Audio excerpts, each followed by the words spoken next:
Donkey Kong Country wasn't just another platform jumping game for the Super Nintendo. Its mind-blowing visuals and exciting gameplay revived the dormant Donkey Kong franchise. The original Donkey Kong was the game that put Nintendo on the map. Released into arcades in 1981, it was one of the first games created by legendary designer Shigeru Miyamoto, and was the first game to let players take control of Mario, although he was called Jumpman at the time.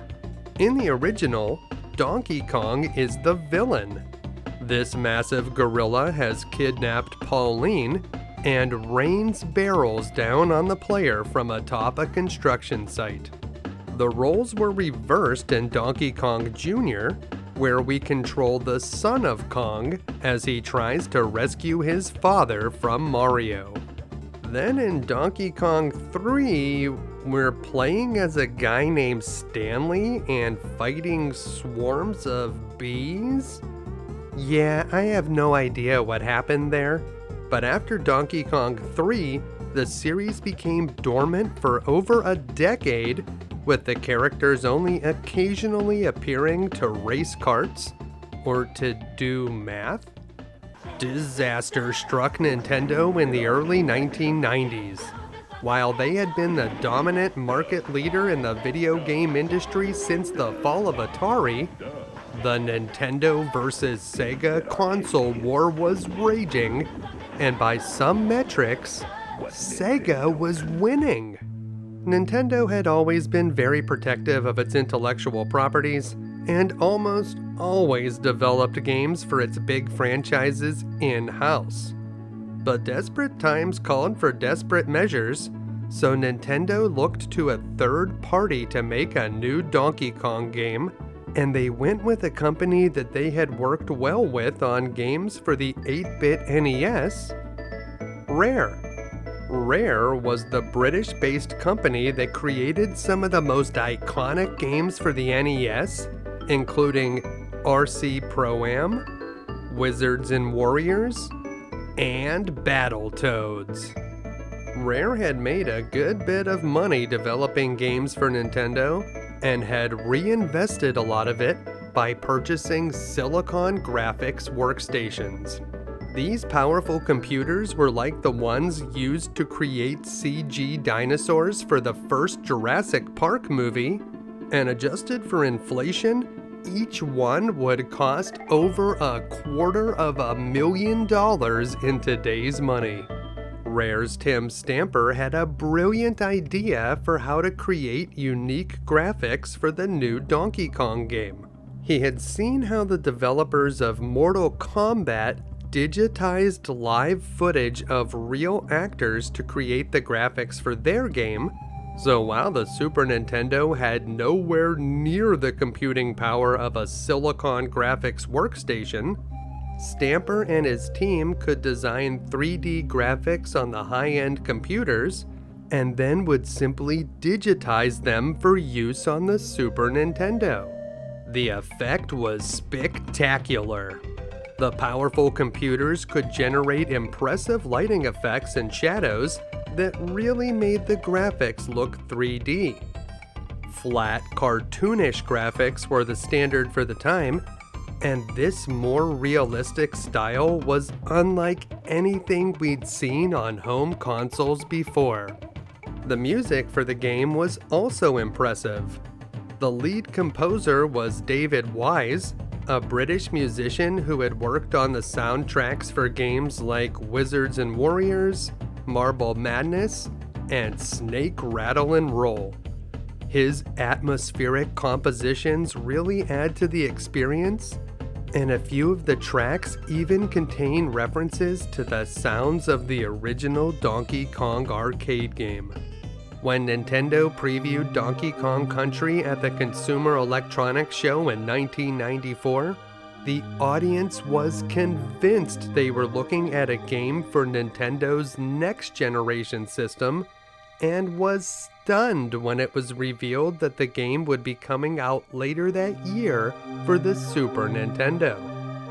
Nintendo knew they had a hit on their hands, and spent over $16 million on marketing in North America alone. Subscribers of Nintendo Power Magazine were sent a videotape in the mail showing gameplay and interviews with developers. They even teamed up with CompuServe to launch an internet campaign, which included an online chat. This sounds super basic by modern standards, but you have to understand that in 1994, only about 30% of households even had a personal computer, and even fewer had internet access. So promoting a big console game online was practically unheard of at the time. So of course the game was a massive success when it released in November of 1994, hitting stores just in time for the holiday shopping season. It sold over 1 million copies in the US in the first week alone, and had sold over 6 million copies worldwide by the end of the holiday shopping season. Nintendo was so happy that they purchased 25% of Rare and made them a secondary developer, a partnership that would lead to games like Killer Instinct and GoldenEye 007. Donkey Kong Country would go on to have 2 sequels on the Super Nintendo, Donkey Kong Country 2, Diddy's Kong Quest in 1995, and Donkey Kong Country 3, Dixie Kong's Double Trouble in 1996. Nintendo was even inspired to make a more traditional Donkey Kong game for the Game Boy, known unofficially as Donkey Kong 94. It actually released ahead of Donkey Kong Country in June of '94, and is one of the best games on the handheld. There was also the Donkey Kong Land series, which brought the gameplay of Donkey Kong Country to the Game Boy, and although Rare is no longer a partner with Nintendo, the series continues into modern times with games like Donkey Kong Country Returns and Donkey Kong Country Tropical Freeze. In modern times, players and critics still appreciate Donkey Kong Country for its exciting platforming action. It's a bit simpler than some of the later entries in the series, and in many ways, that makes it better. When IGN released their list of the top 100 Super Nintendo games of all time, they ranked Donkey Kong Country at number 28.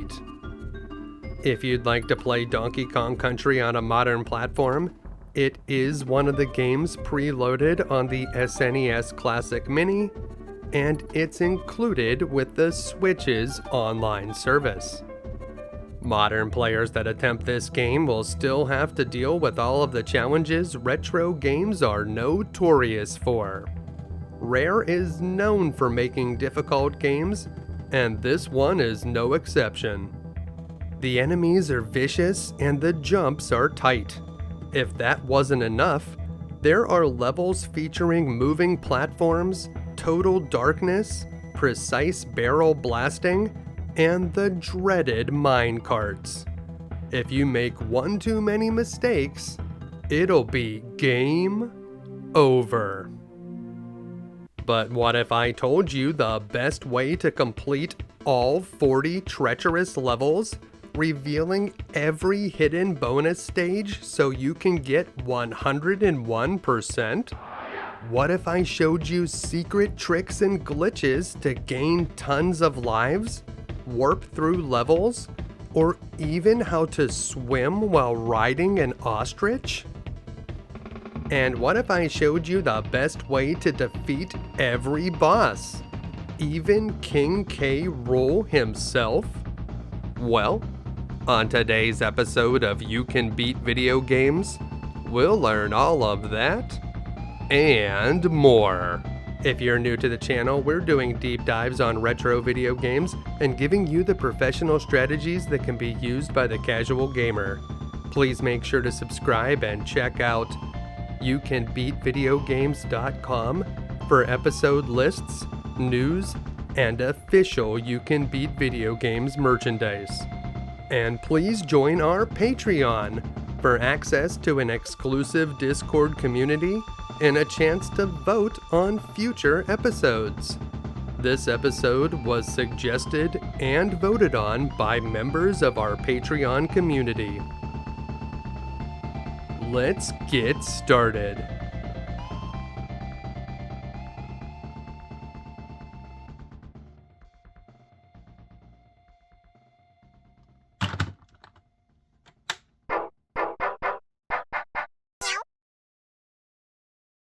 All right, Donkey Kong Country. As the game loads up, if you let this scene play out, we'll see Cranky Kong playing with his phonograph, and according to the lore of this game series, Cranky is the original Donkey Kong from the arcade game, and he's the grandfather of the hero from this game, who drops on top of him and interrupts his party. Now, I lived through the 90s and I can confidently say that dance was never cool. Carlton from Fresh Prince of Bel-Air would have thought that was whack. Before we jump into the actual game, let's take a look at a few secret codes. You need to highlight the erase game option to do this one, so be careful not to erase any of your saved games. But if you key in BARRAL whenever you start up a new game or continue a saved one, you'll notice that you have 50 lives in reserve. That is a nice bonus. For this code, you'll need to highlight erase game again, and you're going to key in down ARBY, down AY, Derby Day. And if you do it correctly, you'll hear a tone again. And this time you can press select to cycle through the different music tracks from the game, and you can listen to all of them. So that's a fun little code. But if you're playing with a friend, you can highlight erase game and key in BA down BU down down Y, so bad buddy, and then you want to start up a team game. The Bad Buddy code will allow your partner to swap in by pressing A at any time that it's possible to swap in. And this is a mode that's available on the later games, but you have to use the Bad Buddy code for it to work here. Normally only the active player can switch characters, so this code makes things a little more interesting. For this next trick to work, you'll want to save your game somewhere, and then you need to lose all of your lives so that you get game over. Right now we have 26 lives, so it is going to take a moment to lose them all. We'll just cut ahead to that, and once you've lost all of your lives and you get game over, whenever the title screen comes back up, you're going to key in down Y down down Y, so Diddy. And that will bring you here to this cave where you can practice the bonus games. If you just wanted to practice the bonus games, you don't need to get a game over after saving your game. But because we did, any extra lives that we rack up here, we can actually transfer them back to our saved game. So we'll take a moment to get some more lives and play a few of these other bonus stages. But once we're done here, we're going to press start and select back in the main cave, the one that has all of the animal tokens, and that's going to take us out back into our saved game. So you see we have 46 lives now. Well, let's press start and select, and you'll see now we're back to our saved game, and whenever we continue on, we'll have those 46 lives that we racked up in the bonus stages. So that's a way to add a lot of extra lives to your save file. The last trick that I'm going to show before we start up a new game is a way to copy your save file. You'll see that the game doesn't provide a normal way for you to do that, but it is possible with this trick. You need to save your game somewhere and then run out all of your lives just like we did previously. When you get game over this time, you need to get to the load game screen, the green one that shows your saved games, and you need to highlight an empty space. So you need to make sure there's an empty save file if you want to copy, and we're going to highlight number 2 here, and then you just need to wait for the title screen to fade back in. So after a moment, the music will cut out, and we'll see that animation of Cranky with the phonograph again, and that's when we're going to enter the Diddy code, down Y, down, down, Y. And that'll bring us back to this cave with the animal tokens, and now if you start select out of the cave and save the game again, this time the game will be saved on the highlighted save file, which will allow you to copy your saved game, although you'll notice that you only have the lives that you brought with you from the animal token cave, so you may want to practice a few of the bonus stages if you intend to do this. Let's start up a new game. We're going to find so many extra lives we won't need any of those secret codes. We'll start out here in the first world called the Kongo Jungle, and the first level is Jungle Hijinx. If you head over here to the left, we can see Kong's empty banana hoard. We are very sad that it's empty, but is this cave climate controlled? In my experience, bananas don't last more than a few weeks.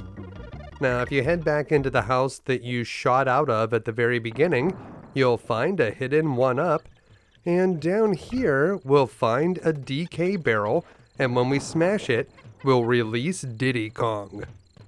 With the Kongs reunited, we can climb up into the trees and jump onto the spot that the arrow of bananas is pointing towards, and because we jumped from high enough, we'll release a steel keg. If you throw that keg at a wall and jump on it, you can ride it across the beginning part of this level. These enemies here are called clumps, and they represent one of the big differences between Donkey and Diddy, because Donkey can kill them by jumping on top of them, and Diddy needs to cartwheel into them to defeat those guys. Donkey can also roll attack the clump enemies, but Diddy has no choice. You can switch between the two Kongs by pressing A or select, and one of the other things that Donkey can do is if you press down and Y, he will slap the ground, and if you slap in the right places, you'll find hidden bunches of bananas, and if you do it enough, you'll eventually find extra lives. There are a lot of places where you can find hidden bunches of bananas here in the beginning of the game, but later in the game there's not as many. The advantage to playing as Diddy is that he's a little bit faster and he can jump a little bit better, and let's just get this out of the way right now. Sean Combs wasn't known as Diddy until 2005. Back in '94, he was still Puff Daddy, and most people didn't even know him as that until '96. So Diddy Kong was the original Diddy, and he's had a rough couple of years between this whole thing and the hat, so if you see him out in public, be nice to the guy. And if you're riding Rambi, you can smash this wall, where we'll find our first bonus stage. If you're interested in getting 101%, you will need to find all of the hidden bonus stages. We also just found our first set of Kong letters. If you find all 4 of them in the same level, you'll get a 1-up, but they do not count towards getting 101%.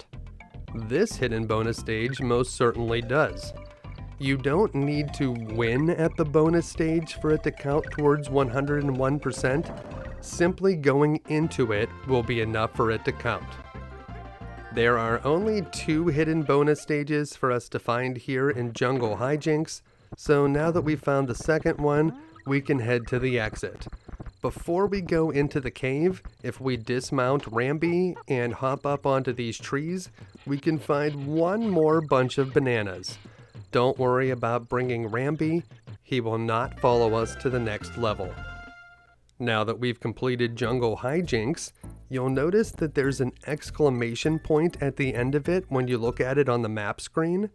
That means that we found all of the hidden bonus stages inside, so if you're trying to get 101% and you just need a few more percentages, look for the levels that don't have an exclamation point. The reason we're back here in Jungle Hijinx is so I can show you a way to earn some early lives. If you do a cartwheel or a roll off the edge of the tree and then jump while in the air, you can cover a lot of ground, and if you move fast enough, you'll find 2 red 1-up balloons and a green 2-up balloon, and with the 1-up that you find in the house at the very beginning, you can earn 5 lives each time you complete this loop, and you can do it as often as you want to. Now let's talk about a way to warp all the way to World 3. You only want to have one character to do this, so kill off either Donkey or Diddy. And as you're walking between Ropey, Rampage, and Jungle Hijinx, you want to press a button whenever you're right in the middle, and if you press it at the right time, you will be warped here to Orangutan Gang, which is the 5th level in World 3. Now, I'm not exactly sure why this works. Perhaps because there's a palm tree jungle theme here. This level was originally supposed to be in World 1, and then they moved it to World 3 later, but the pointer still remained. That's just a guess. The problem with this trick is that it only works in the 1.0 version of the game, so sadly you won't be able to do this one on the Nintendo Switch or on any newer copies of the cartridge. Let's jump into Ropey Rampage. The rain can make it a little bit harder to see here in Ropey Rampage, and at the very beginning, if you jump onto this tree, you'll be able to find some hidden bananas. We'll also be attacked by enemies called armies in this place, and they are small armadillos. These armadillos are actually very dangerous, especially if you're playing as Diddy. When you're playing as Donkey, you can jump on them while they're rolling and you'll be able to kill them just like that. But when Diddy does the same thing, he will just stop them from moving and he'll need to stomp them a second time. We'll continue to find hidden banana bunches by slapping the ground as Donkey Kong, and you'll see that you can even use the slap as an attack against weaker enemies. So we'll grab those bananas and then we'll swing across this rope, but you don't actually have to swing across that one. It's more of a practice rope to get you ready for later. Remember, when you're Diddy and you're facing the army enemies, you may need to stomp them twice. And over here, you'll see the O, but right after it, if you walk over to the right, you'll find an auto barrel, which will launch us into the first bonus stage of the level. Hop from rope to rope in the bonus stage and collect the bananas. Whenever you're in one of these bonus areas, you won't die if you fall off the bottom of the screen. Instead, you'll simply exit the bonus. And at the end, we'll find the N. We're going to be launched out of this bonus stage, and it'll carry us pretty far to the right. We'll go past the mid-level checkpoint, and we'll land on a spot that spawns a tire, which can get us up into the trees so that we can grab this frog token. If you don't have the tire, with a running start, Diddy can still get up into the tree, so you could spawn the token that way as well. As you hop from rope to rope, you want to do it when the bees, which are called zingers, are moving downward, and when you see that sign with the red arrow, drop over here and land in an auto barrel, and that will bring us to the second bonus stage of this level. Watch and try to see where the balloon ends up, and if you pick the right barrel, you'll get a 1-up. But remember, you don't have to win the bonus stage to get credit towards 101%. From the second bonus stage, the exit is just over to the right, but if you hop on top of the cave that will allow you to leave the level, we can jump over here to grab the G, and then if we jump over here, we can find another hidden bunch of bananas. And we'll swap to Donkey Kong to grab one more hidden bunch in that step, and we got an extra life for it this time. And then we'll head over here to Cranky's cabin. Cranky rocks in his chair, and he'll give us some random tips which range from pointless to useful. Occasionally, he'll whack us in the head with his stick, but that's about all there is to say about Cranky's cabin. Let's head over here to Reptile Rumble. This will be our first cave level, but it certainly won't be the last. We can grab a bunch of bananas at the beginning, and if you toss this barrel and run behind it, you'll not only clear a bunch of the enemies, but you'll open up a bonus stage. Now if you miss the bonus stage, there's a barrel just past it on the right, so you can bring that one over to smash the wall as well. Move quickly when you get inside so you don't miss the one up, and then head out on the right. The bonus exit will blast us across to the right, but we can turn back to grab another hidden bunch of bananas in the ground, and up here we'll not only find a DK barrel and another hidden bunch of bananas, but if we jump into this auto barrel, we'll find a second bonus stage. This one's fun. You just need to jump in and it'll blast you around the room and you'll automatically collect the bananas. And then we're back here into Reptile Rumble. You can cartwheel through enemies, and whenever you hit an enemy while rolling or cartwheeling, you'll pick up a bit of speed. So keep that in mind whenever you're attacking in that fashion. You don't want to jump on or roll into the zingers. Those can only be killed with barrels and will damage and kill your Kongs if you run into them. Hop up on this tire and break the mid-level checkpoint barrel. Now, if we were to die, we would resume the level from that point. We'll grab the N as we carefully hop over that zinger, and up here we can find a DK barrel should we need it, and another hidden bunch of bananas. We want to get rid of these slippas, which are what the snakes are called, before we carry the barrel down here. We need to make sure that the barrel hits this wall, and if it runs into a slippa instead, we'll lose the barrel and then we won't be able to get into the bonus. Don't worry about falling down here. There is a floor area below, so if you do, you can just go back up to the top and keep collecting the bananas, and whenever you're done, head out here to the right. We'll need to jump on one of these cremlings whenever they're low to the ground to reach that fish token, and then we can roll or cartwheel through these slippas to get rid of them. Remember that when you're jumping on an enemy, hold down the jump button to get maximum height. There's a few more bunches of bananas hidden there in the ground, and then we can bounce on these tires to grab the last letter in Kong. Up here we'll find one more bunch before we reach the exit. And that's it. We finished Reptile Rumble. Up next is our first swimming level, Coral Capers. Did you know that gorillas can hold their breath underwater forever? I didn't either, but these ones sure can. Swim carefully to avoid the piranhas, which are officially known as bite size, and then head up here and grab a letter K. As we go through to the right, you'll see a Croctopus, which goes around that central mass of coral. But if we go through the floor here, we'll find a hidden cache of bananas. So grab those bananas, and as you come back out through the ground, wait for the Croctopus to pass by, and then head over to the right. So we're going to go to the right here, where we will see an arrow of bananas pointing downwards, and if we follow it, we'll find a crate containing Engard, the swordfish that we can ride. Press Y to thrust forward and hold it to swim faster, and if you're quick enough, you can grab a 1-up balloon on the right side. If you get hit while riding Engard or any of the other animal companions, if you're fast enough, you'll be able to remount your animal buddy and continue onwards. It's a lot like riding Yoshi in a Super Mario game. If your animal buddy gets too far away, you'll lose it, but you'll often have the opportunity to get back on.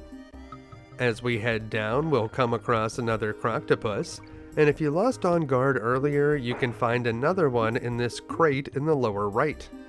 We'll spear through this shark, which is known as a Chomps Jr., and this larger shark is just Chomps. We can go through the wall over here on the right, where we'll find an Ostrich token and a few bananas. Continue to get rid of the Chomps whenever you see them, and up here we'll find the N in Kong. So continue over through to the right, spearing through any bite size that get in your way, and you'll see some bananas. Those will kind of lead you in the right direction. And then you'll see this Croctopus at the end, which if you follow it, you'll be able to grab the G in Kong. And that's it. We made it to the exit. With Coral Capers complete, we've uncovered a Funky's Flights, and inside, Funky will happily allow us to borrow his airplane barrel. He calls it the Jumbo Barrel, and we can use it to go back to any world that we've already completed. Unfortunately, at this point in the game, we can't really go anywhere with it, so we're stuck here in the Congo jungle. Funky's Flights will become more useful later in the game whenever we've gotten farther. So we'll just head on to Barrel Cannon Canyon in style, and this is the final level before the boss. There is a series of auto barrels that will carry you across almost the entirety of Barrel Cannon Canyon, and you'll be able to start it by jumping on top of the entrance cave where you'll find the first one. Then just keep working your way from auto barrel to auto barrel, and at this point you will need to go through a few of the enemies, so we're just going to head over here to the right, and if we bounce off of an enemy over to the left, we can get up on top of this tree, and from there we can continue the shortcut. If you take the shortcut, you will get all of the Kong letters, which is nice, but there's a second set of them that you can find if you take the normal path. And that's it. That's the end of Barrel Cannon Canyon. You'll notice that we did not get an exclamation point for this level, so we need to go back in here and we'll take the normal routes so that we can find all of the bonus stages. But if you just want to get to the end of this world, the shortcut is definitely the way to go. This looks like a dead end, but if you roll off the edge here, you can grab a frog token, and we got 3, so we're going to be taken to Winky's bonus stage. In these animal-centric bonus stages, you'll find a bunch of these golden figurines, and for every 100 that you find, you'll get an extra life. You won't get anything for any leftover ones that you have, so make sure you get over a certain 100. The goal, though, is to try to collect as many as you can before the time runs out, and then grab the doubler, which in this case is on the far left. So you don't want to run out of time before you hit the doubler, and you want to try to get as many as you can so you can get more doubling. So we'll have about 400 here. We'll be able to get about 800 after we collect these. So as you can see, we have 860, and that will be good for 8 extra lives. I think 8 is a good number to shoot for in these bonus stages, although 9 is certainly possible, and maybe even 10.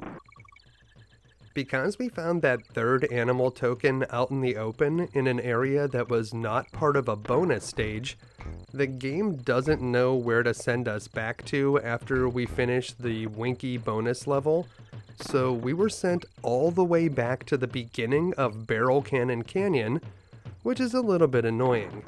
If we had hit a continue barrel, we would have been sent back to the mid-level checkpoint instead. So keep that in mind whenever you're collecting those animal tokens. There are actually a number of animal tokens in this level for us to find, including this rhino token over here on the right, and that's 3 of those, so we're going to head off to the Rambi bonus stage. And I think this is the most difficult one to get a high score on. You want to hurry through and just keep jumping across to the right, and then I like to drop down to the bottom and head back to the left.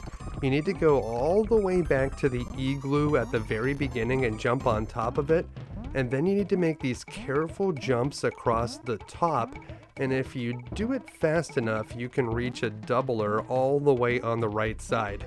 But those last few jumps are tough to do, and it takes a good amount of time to reach that doubler, during which time you won't be collecting more of those golden figurines. So it's very tough to get up to like 9 lives on that one. If you can get 7 or 8, that is very good. So here we are back at the beginning of Barrel Cannon Canyon again. We should be very good at it this time. So we're just going to hurry through, just bounce over these enemies, we'll grab a few more bananas out of the ground, and for whatever reason the K in Kong didn't respawn, although we did actually collect it earlier, so we won't be able to get full credit for the Kong letters here, but we are going to still collect the rest of them.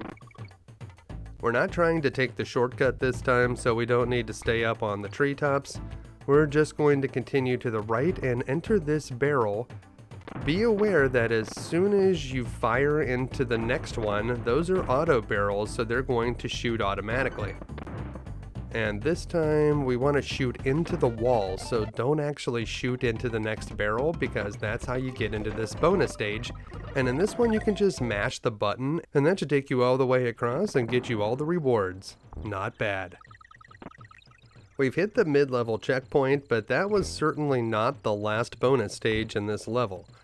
Over here we'll find another hidden bunch of bananas and we'll be able to find more of them on top of these little peaks.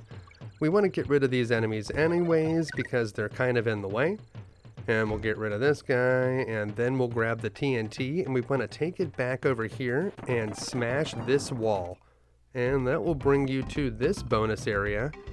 I like to fire from the middle because you should land back in the barrel and then you'll have to kind of choose between left and right. It's difficult to get both sides. And now we'll grab one more bunch of bananas and we'll roll through that Kremlin critter and another couple Kremlin critters. And this time we're going to launch up into that auto barrel, which will unveil the N. Although we're not going to spell out Kong this time because the K did not spawn this time around. The earlier part of this level was pretty easy, but now it's time for some barrel shooting. In here, we need to be careful not to hit the zingers. If you have both Donkey and Diddy and you do hit a zinger, you'll have a moment to regain control. Make sure that you get yourself into a barrel whenever that happens. You don't want to fall off the bottom. And this one's a little bit tricky, but once you get over here, you're basically at the end. Although we can grab a few more hidden bunches of bananas and the G in Kong. So we'll grab those, we'll stomp on this Kremlin critter, and we'll head back outside. And then we'll stroll over to Candy's save point to save the game. If you've managed to enter every bonus stage so far, you should have 14% right now. So that's a good metric to compare to. And up here is the boss, Very Gnawty. When Very Gnawty jumps, you want to hit him as he's going down or after he's landed on the ground. Don't try to jump on him as he is ascending into the air. This boss is actually very easy. You only need to hit him 5 times and then we'll get back just so many bananas that we really don't need to go on, but we will. Before you head on to the next world though, it's a good idea to go back into the Congo jungle and save the game. It's going to be a while before we can save the game again, so if you're low on extra lives, go back to Jungle Hijinx and rack up a bunch of them before you go on to the next world. If you run out of lives in this game, it's like dying in a Final Fantasy title. You'll be kicked out to the title screen and you'll have to reload a previous save. We'll use Funky's flights to get over into the monkey mines, and this will be the first level there, Winky's Walkway. They call it Winky's Walkway because we'll have the opportunity to ride Winky the Frog here. We'll need to bounce off of one of these Neckys to get to the upper platform. Make sure to hold the jump button to get a good boost.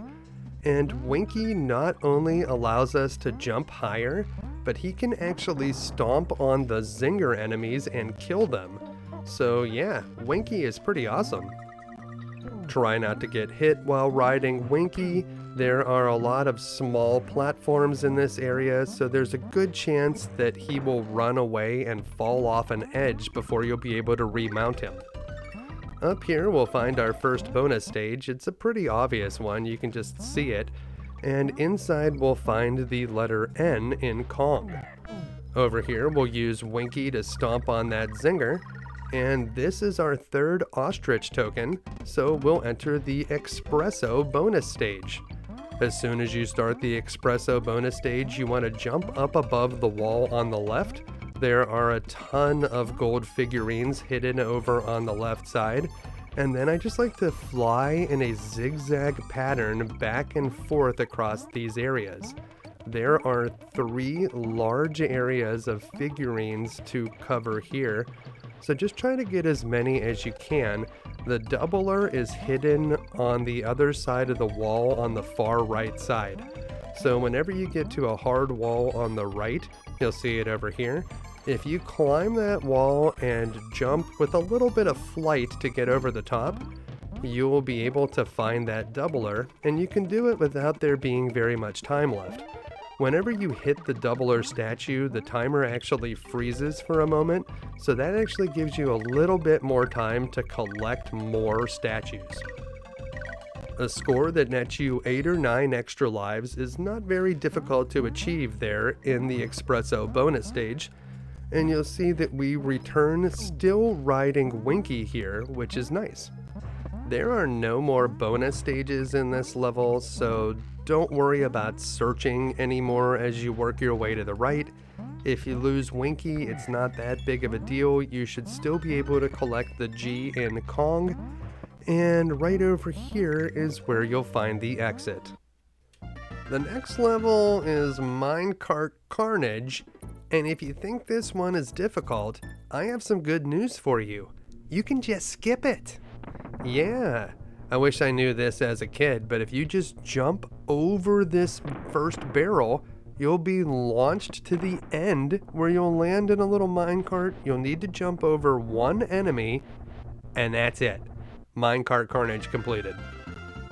Even better, you'll see that we got the exclamation point because there's no bonus stages in here, so if you really don't want to do this one, you can definitely opt out. Now, this is You Can Beat Video Games, so I will show you the way to actually finish this level.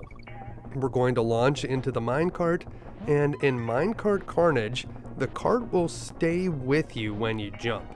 So we're going to be jumping from rail to rail. Try to follow the bananas, they will lead you in a good direction, and roll your way to the right. It's not like you have much of a choice. You'll be rolling to the right whether you like it or not. Over here, if you jump a little bit early, you'll be able to collect a fish token, and that's our third one, so that's going to take us to the On Guard bonus stage, and this is the only animal bonus that we haven't done yet. There are 4 areas in here where you can go through the wall, one at the top, one on the left, and one on the right, and the one at the bottom contains the doubler statue, so you want to go down there last. Inside each of these side pockets, you'll find a good number of smaller figurines, so I think those are worth checking out, although you can get a lot of them just by quickly swimming from the left to right. So you can just blast across this place, picking up as many as you can, but I do find that this is one of the harder bonus stages to get a high score on. It's definitely possible to get over 800 here, but you gotta watch the clock because sometimes finding that doubler statue can be a little bit tricky if you haven't done it enough times. So here's where you need to go through the wall. Remember, you'll get a little bit of extra time whenever you hit the statue.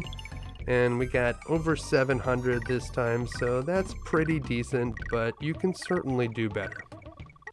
Now, this was definitely not the ideal place to collect our third animal token because we're taken all the way back to the beginning of Minecart Carnage. So we can collect some of the bananas again, that's nice. And we will continue to roll over to the right. So just hop from track to track. You want to make sure you hold down the jump button when you're jumping from track to track to make sure that you get enough distance in your jumps. Some of these track jumps are a little bit farther than they look. Over here is where we found that token, so we're back to where we were before. And we hit the mid-level checkpoint, so if we do die at this point, we'll be able to return there instead of the beginning. Over here, there's a 1-up we can collect after the N, so you want to do a quick hop right there, And if you get good at collecting that one up, even if you die here multiple times, you won't bleed out all of your lives because you'll have collected that one every time, or at least most of the times. Also, continue to make sure that you're holding down the jump button as you jump from track to track. You'll need to make some big jumps to get over some of those downed mine carts, and some of these jumps are longer than they may appear. And here's the final stretch. Jump, jump, jump. And there is one more enemy here. Don't get hit by that guy as you cruise to the exit. So that's Minecart Carnage the harder way. And over here we have a more traditional platforming level. This is Bouncy Bonanza. They call this level Bouncy Bonanza because there's a number of tires like this one that you can manipulate to get to higher areas. And we're going to roll this one all the way back to the beginning, where we'll be able to find a rhino token. Over here, we'll take out a few cremlings and then grab the letter K, and we can continue to slap the ground with Donkey Kong to find some hidden banana bunches. There's a number of them in here. Stay close to the inside near the tire to avoid the zinger as you make your way across to the right. Then grab this barrel, but make sure you don't hit any enemies with it. You just want to go under these zingers and into the wall to reveal a bonus stage. Whenever you're in a bonus like this one, you want to jump whenever you see the object that's just before the thing that you actually want to get in the order. You can also look at the barrel just to the right, and whenever you see the thing that you're looking for, jump and you'll hit it in the one that's just above you. So that's a few ways you can make sure that you always get 3 of the same object whenever you're playing one of those kind of bonuses. And once you're done, head over here and grab the O. This tire will make it so we can reach the mid-level checkpoint over here, so roll it to the right and then jump on it to reach the barrel, and then put it onto this platform, and we'll be able to jump up and to the right to reach the upper path here. It sort of looks like there's a wall there, but that's actually just a background element and you can go right through. This is the easier path up here, and there are more rewards for going this way, so I recommend this path over the lower one, but we will look at the lower path just so you can see it. Over here at the end, you'll find a cave that contains Winky. It sounds like this is a bonus stage, but officially it does not count towards 101%. Still, it does contain Winky, so you'll certainly want to visit that cave. And here's that lower path. There's some zingers in here, and it's a lot tighter with fewer bananas to collect, so I don't really recommend going that way. And once you're done checking out the lower path or avoiding it altogether, we can head back to the right and continue onwards. There are definitely more zingers in this cave, so having the ability to jump on them using Winky will make this one a good bit easier. Here's another zinger. We'll just stomp those guys as we work our way to the right.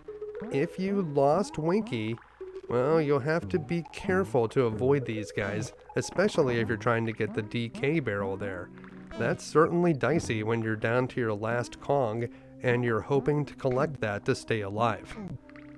Don't miss the G down here, it's over to the left, and that will spell out Kong for a 1-up.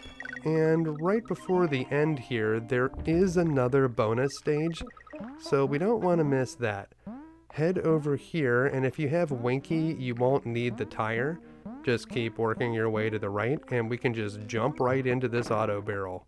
If you don't have Winky, you'll want to roll the tire over here.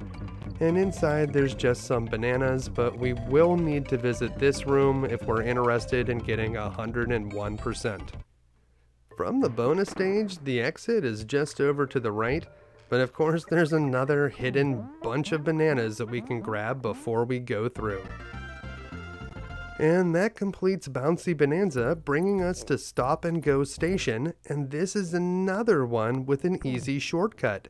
Just turn around to the left and go back through the entrance, and that will take you here to an area that is very close to the end. Make sure to hit those go barrels and turn them to stop so that you don't get hit by the rock crocs. And that's the end of Stop and Go Station. It's really that easy. And now we can reach Candy's save point, so even if you do want to get all of the bonus stages in Stop and Go Station, it might be good to take the easy path first. If we don't take the shortcut, we need to make sure that we're managing the rock crocs here by hitting these switch barrels that are labeled Go, and that will turn them to stop, but only for a short amount of time. While the rock crocs are stopped, they will be turned to stone, and they'll be safe for you to touch and walk by. Make sure you don't roll into the claptrap enemies here. They are not stopped by the switch barrel, and if you roll into them, you will take damage and lose your Kong. Continue over here to the right, you'll see the O down below, but let's hit the checkpoint first, and then if you roll off to the left, you can collect the O just before jumping, and you can get it without being killed. Over here, you want to stop the rock crocs, grab the barrel, and then bust through the wall, and that will bring us to the first bonus stage. In here, these rotating barrels will allow us to shoot across and grab all of the barrels, and then we'll just want to head out the door to the right, although if you drop out the bottom, it will have the same effect. There is another bonus stage in here, and it's not too far away. You'll see this tire here that you want to roll over to the left. Over here, there is a line of bananas, and that will lead you to the auto barrel that brings you up here. In this bonus, you want to fire from the barrel when it's heading from left to right and in the center, and that should land you back in the center, allowing you to collect 2 rows of items. Over here, you want to stop the rock crocs and very quickly get through. There's the N. And over here, we'll jump through this switch barrel just as we land on the platform. And if you do run out of time and the lights turn green, you can actually go through the active rock crocs by rolling through them. It won't kill them, but you won't take damage. And that's it. We've reached the end of Stop and Go Station. Let's head on to the next one. Well, maybe we should save the game, considering we just found a few more bonus stages. That's probably a good idea. 23%. We are doing very well. And this next one is Millstone Mayhem. There's a trick we can use to skip this one called the super jump, and I'm going to show it in full speed first so you can see what it looks like, and then we'll do it in slow motion so you can see it in more detail. It's important that you use the right characters for this, so you'll need both Donkey and Diddy, but if done correctly, you'll launch off of that Crusher and suddenly be at the end. So carrying this TNT, you want to have Donkey jump over that Crusher and run back to the left so that he dies in that spot. And then with Diddy, you're going to run over to the right, grab this DK barrel, run it into this enemy, and then run Diddy into that enemy, killing him, but hold B and Y as you die, so that you immediately will jump as Donkey Kong, and you want to bounce off of that Crusher while still holding B and Y, and if you did it correctly, you'll launch up into some sort of hidden auto barrel in outer space, which will take you automatically to the end. That's a pretty cool trick, but let's take a look at how to beat Millstone Mayhem without using the super jump. And at the very beginning, you can find a hidden bonus stage on top of the entrance to the level. Don't worry about getting the DK barrel in there. There's another one as soon as you emerge from the bonus stage. And over here, there's a way we can rack up a ton of extra lives. Change to Diddy, wait up here, and you want to slide down onto this Crusher, and you want to be holding left. If you did it at the right time, you'll keep bouncing on him, and just like in Super Mario Bros., if you keep bouncing on an enemy without landing on the ground, eventually you'll start getting extra lives, and you can get just so many of them very quickly there by using that trick. Use a hidden auto barrel to boost up here and spawn this hidden tire, and then you want to push that tire over here to the right. It'll make it a little bit easier to collect items like the O, but more importantly, you can use it right here to reach the next bonus stage. In this bonus stage, you want to collect the flashing letters without bumping into any of the other rotating objects, but it's a bit more forgiving than you may think. Our reward here is a fish token, and if this were the third fish token that you collected, whenever you emerge from the On Guard bonus stage, you would exit from the bonus exit, which is nice. Over here we can grab a TNT, and we want to avoid those crushes because we want to carry it to this wall underneath that Millstone hamster, where we'll find another bonus stage. This is the last one in Millstone Mayhem. If we choose the right barrel, we'll get this 2-up green balloon, and although it looks like we've reached the maximum number of lives with 99, the game is still keeping track of the extra lives that we're collecting. It just can't display a higher number. If we were to die right now, we would still show that we have 99 lives left because we have a lot more than that. I honestly don't know how many extra lives you can actually have in reserve, but I can say that it is a very high number. Follow the trail of bananas to make a tire spawn over here, and then bounce off of it at the end of this ledge to reach those upper platforms above the millstone. Make sure to jump onto them when the millstone is moving down. Up here we'll find Winky, and Winky will make the rest of this level a little bit easier. Down here we can find another hidden banana cache with Donkey, although we were credited with a 1-up this time. Very nice. And down here there's a DK barrel if you need it. You may need to dismount from Winky to smash it. This Necky just goes crazy throwing coconuts, so you definitely want to get rid of him, then continue over to the right. And there's a few hidden banana bunches at the very end of this level that you'll need Winky to get. So if you want to keep him with you, I recommend rolling through some of those slippas while you have dismounted the frog, and then get back onto him to continue across. If you bounce off of some of those enemies, you might end up hitting the millstone, and then you could lose Winky and you won't have him at the end. Here's another spot where dismounting could be a good idea. Go underneath the millstone, roll through those slippas, then get back onto Winky, and just go underneath. Over here there's a few more bananas, and you want to go under this millstone when it reaches the top of its limit, so just hop underneath. And over here we'll hop over this guy, and here's where we needed Winky to get some extra bananas, and that's all we really needed him for at the end. And that's going to bring us to Cranky's cabin, where we can get a few more tips from the old guy, although most of them are pretty obvious this time. And then we can head on to the boss, Necky's Nuts. The Master Necky is pretty easy to beat. Stay on the opposite side of the Master Necky whenever he comes in from the edge of the screen and wait for him to throw a coconut at you. Jump over the coconut, then bounce off of the tire and land on the Master Necky's beak. That will give you credit for 1 hit. Make sure to avoid the coconut first. After hitting the Master Necky 5 times, he will be defeated and will be able to take home another huge room full of bananas. Did they really steal all of those bananas from the Kongs? I can't imagine that many bananas would have fit in that little cave.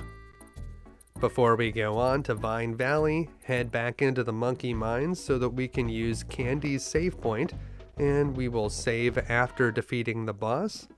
I don't think any of the bosses, save for the last one, actually count towards your percentages, but it is nice to have saved the game before heading into Vine Valley, where we'll have to complete several levels before we'll find another save point.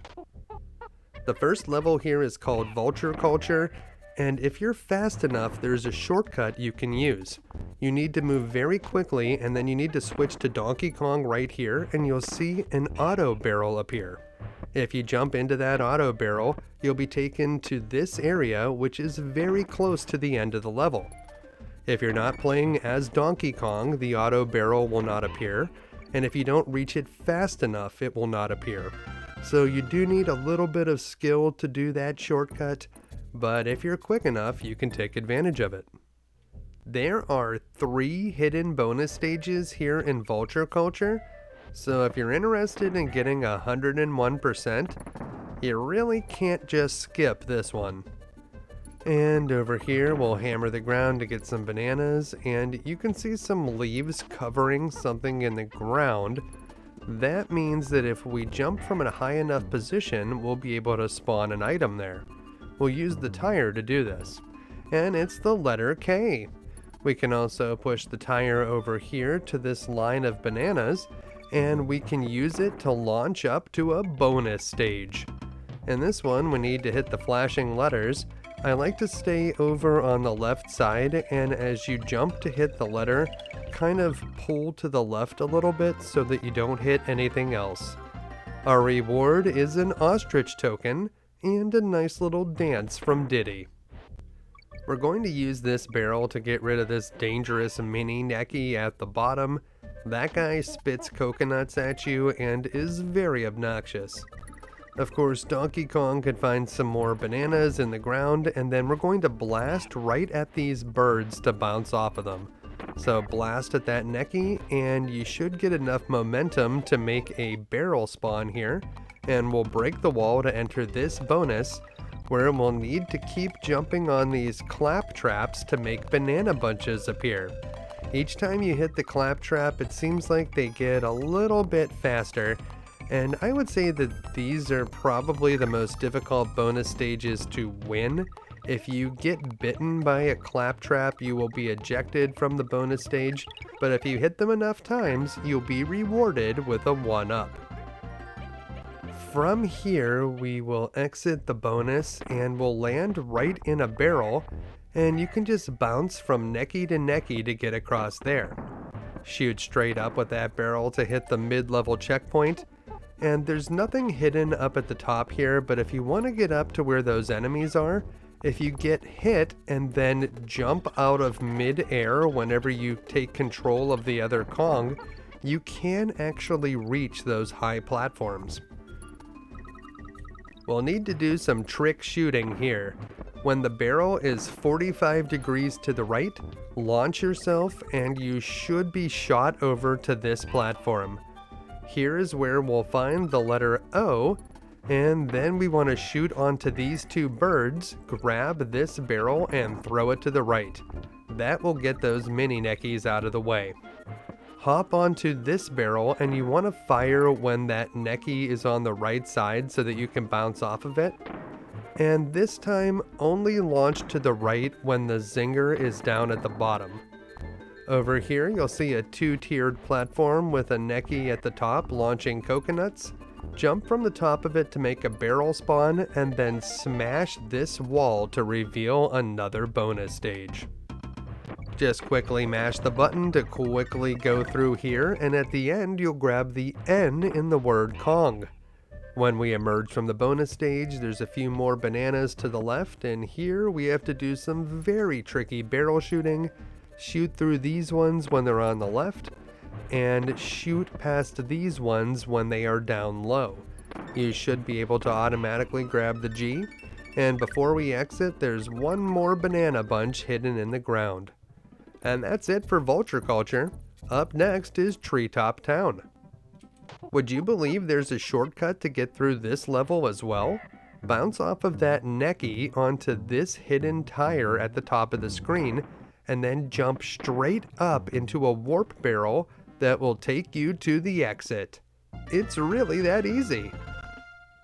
Good news, after clearing Treetop Town, we'll find a Funky's Flights, and we can use it to go back to an earlier world. This will allow us to save our game, so we can head to Candy's save point, and if you're running low on lives, you can re-enter one of the earlier levels like Millstone Mayhem, where you can rack up some more. Enter another Funky's Flights and jump into the Jumbo Barrel to go back to Vine Valley. And we're going to go back to Treetop Town. Considering we took the shortcut, there are a few bonus stages we haven't visited yet.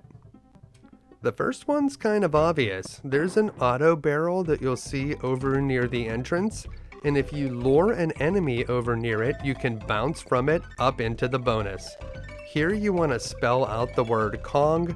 Remember to watch the symbols that you see on the barrel and jump when you see the one that appears just before the symbol that you're looking for. If you spell out Kong, you'll get an extra life, and then we'll be able to continue onward. We're going to need to navigate some barrels to get through Treetop Town, but these first ones are not that tough.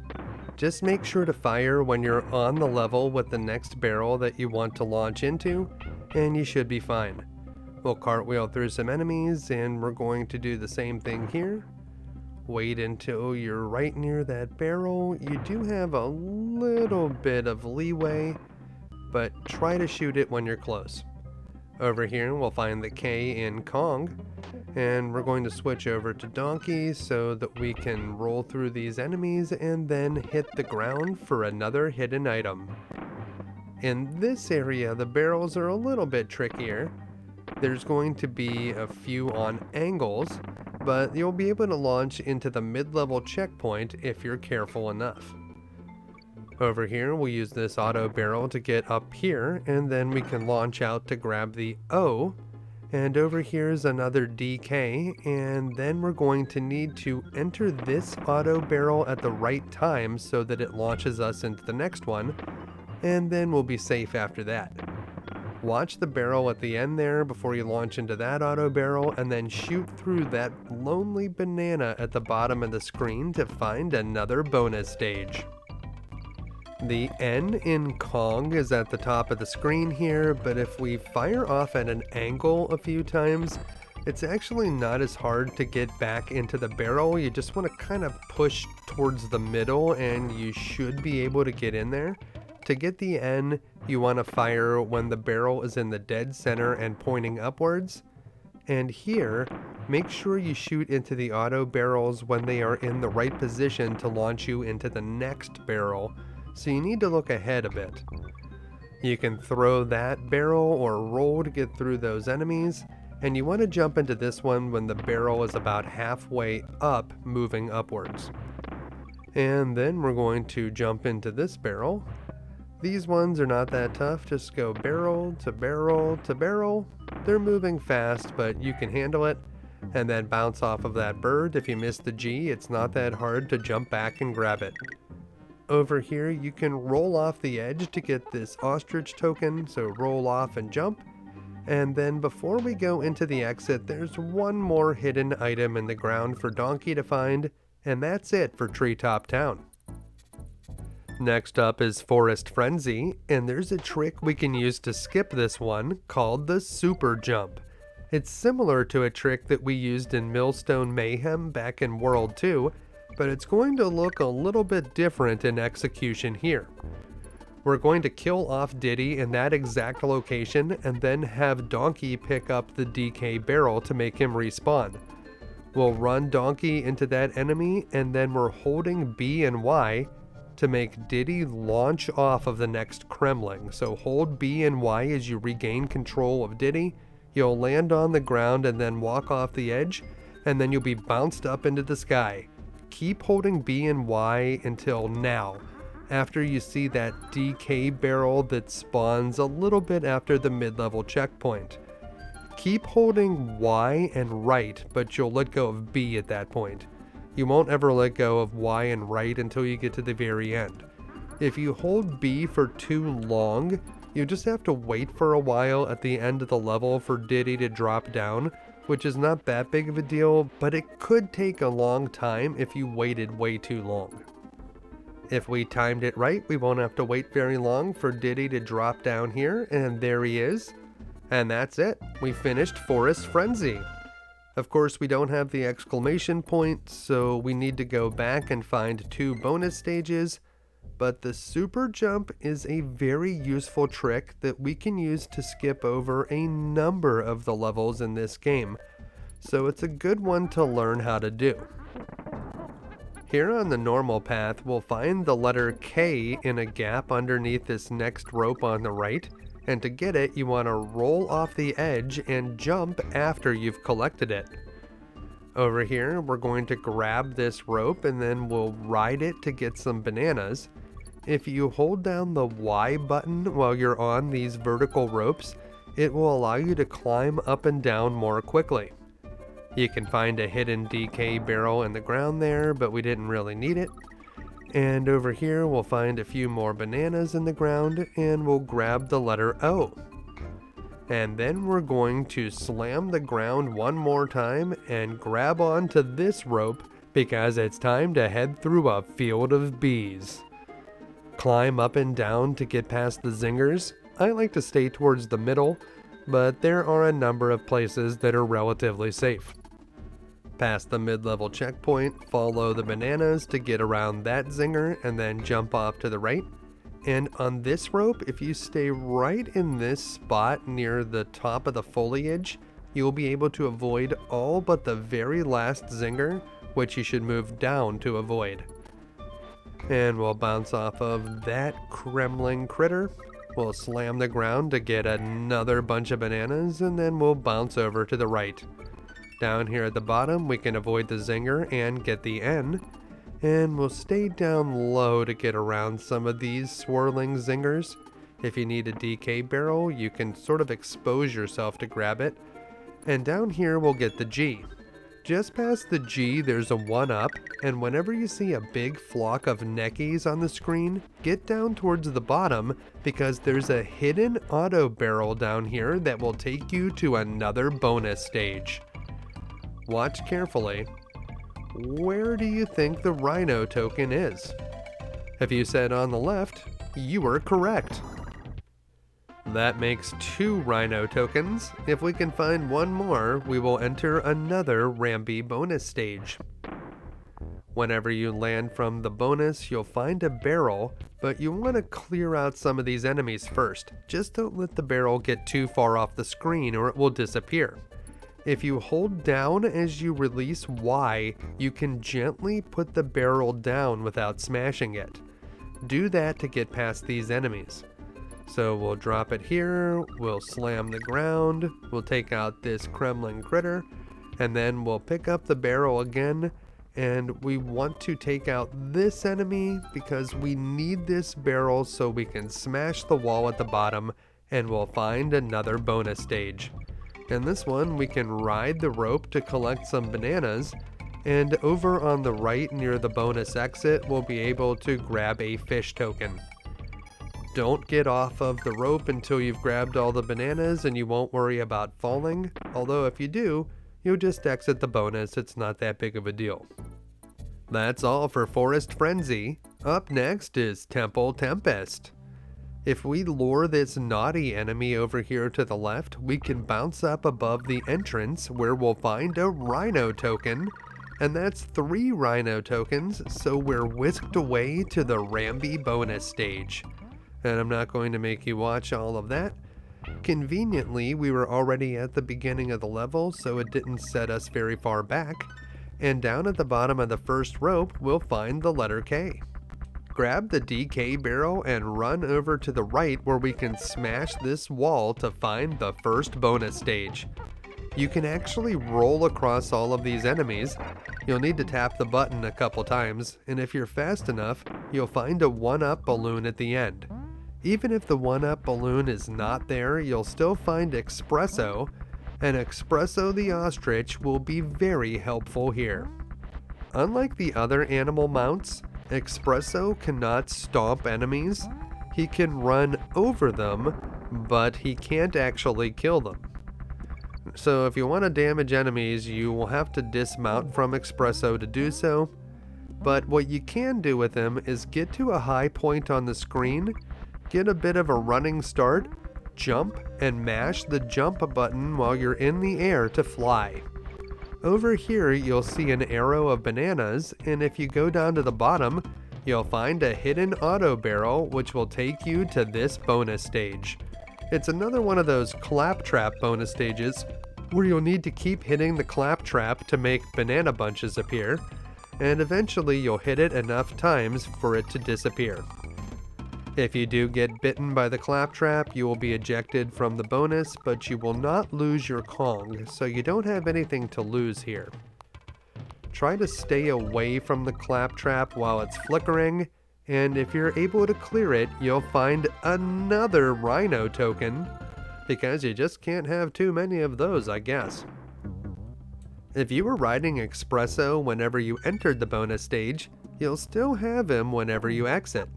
You'll need to dismount so that you can land on the dark area in the ground to find the N, but what you want to keep doing with Expresso is just getting to the highest area that you can find, and then jump and just fly to the right.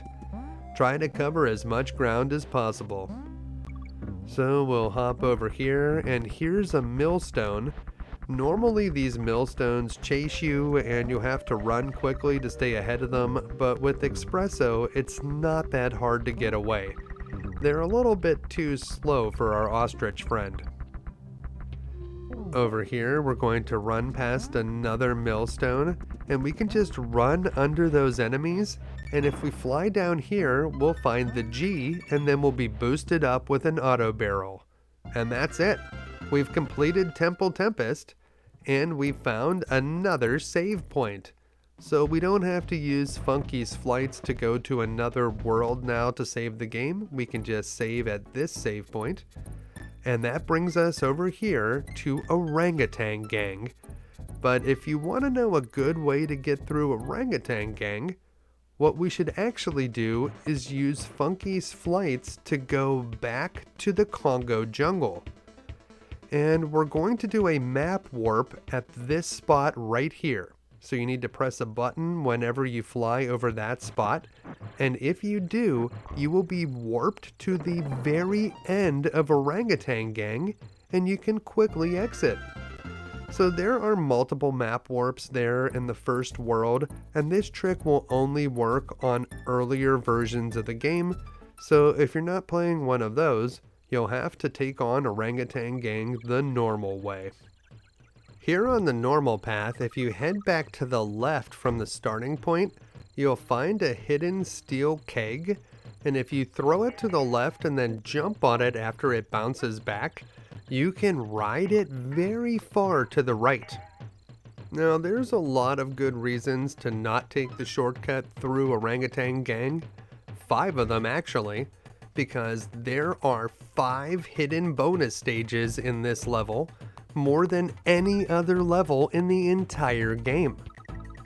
The first bonus stage is actually hidden back near the beginning of the level, but you need to find this Expresso crate before you can get to it. So break open the crate and jump on the Ostrich. I recommend heading over here to this checkpoint before backtracking to the left. But stay on Expresso, stay behind the enemies. You can dismount if you have to get rid of them, but we're just going to follow this crumbling critter back to the left and we should have no issues with him. And we'll just keep working our way slowly back to the left, and you'll see where you need to jump at the very end. This is the spot right here. So we're going to go past this DK barrel, and we're going to just jump and fly. So fly under those viney ropes, and down here you'll find that first bonus. Inside, we'll need to spell out the names of our animal friends. It starts with Winky, and if you do it with no problem, you'll get a Winky token. And after that, it's Rambi, and following Rambi, it's On Guard, and after On Guard, it will be Expresso, assuming that you don't make any mistakes or collect 3 of the same animal token, which will take you to that animal's bonus stage and will end this one.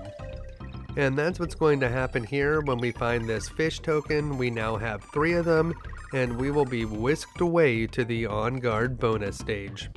Now, I'm not going to make you watch all of this, but no matter how you exit that bonus stage, you'll emerge up here where we can use this tire to find a fish token over on the left and a DK barrel over on the right.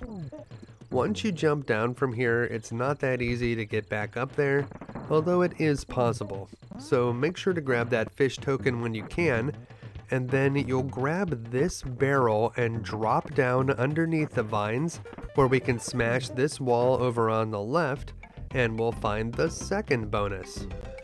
This one's not super exciting. We'll bounce from the tire to make some items pop out of the ground, and then we'll head back over here to the right. Once we re-emerge, we're going to ride Expresso back over to the left. There's still another bonus stage over here that we haven't found, and we want to get past these manky Kongs, so you'll want to dismount from Expresso, stomp the manky, and then continue to the left. There's a DK barrel here if you need it, but you'll also find the letter N over here, but that's not all. You'll see that you can actually walk over the claptraps with Expresso, but if you're not careful, it is possible to be bitten, so I like to get rid of them as much as possible before jumping down here. And then you just want to fly over here to the right, where we'll find some hidden bananas, and then a barrel that can smash the wall for the third bonus stage. Just like the previous bonus, we can use the tire to make some items pop out of the ground. There's 3 of them this time, and there are still 2 more bonuses to find. So we'll run past these enemies, watch out for Manky Kong, hop over the barrels that he throws, and then just continue over here to the right.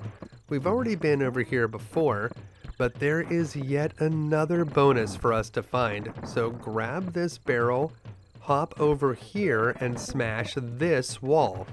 This bonus is very close to another one that we already found. There's only one thing in the ground this time, but it's the letter G in Kong, so we did want to spell that out. And now there's only one more bonus remaining. We lost our Expresso here, but we don't really need it, although we can easily remount it down in that little valley.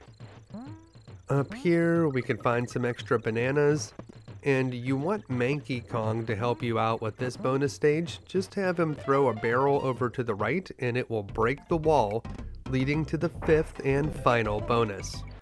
Inside, there's an Expresso crate, and we can fly across to grab some bananas, and if you're quick enough, you can also find a 1-up balloon.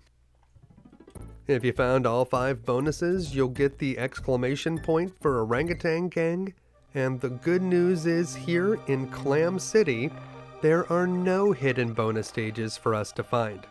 There are actually no hidden bonuses to find in any of the swimming levels, but you can swim through the wall over here on the left to find an On Guard.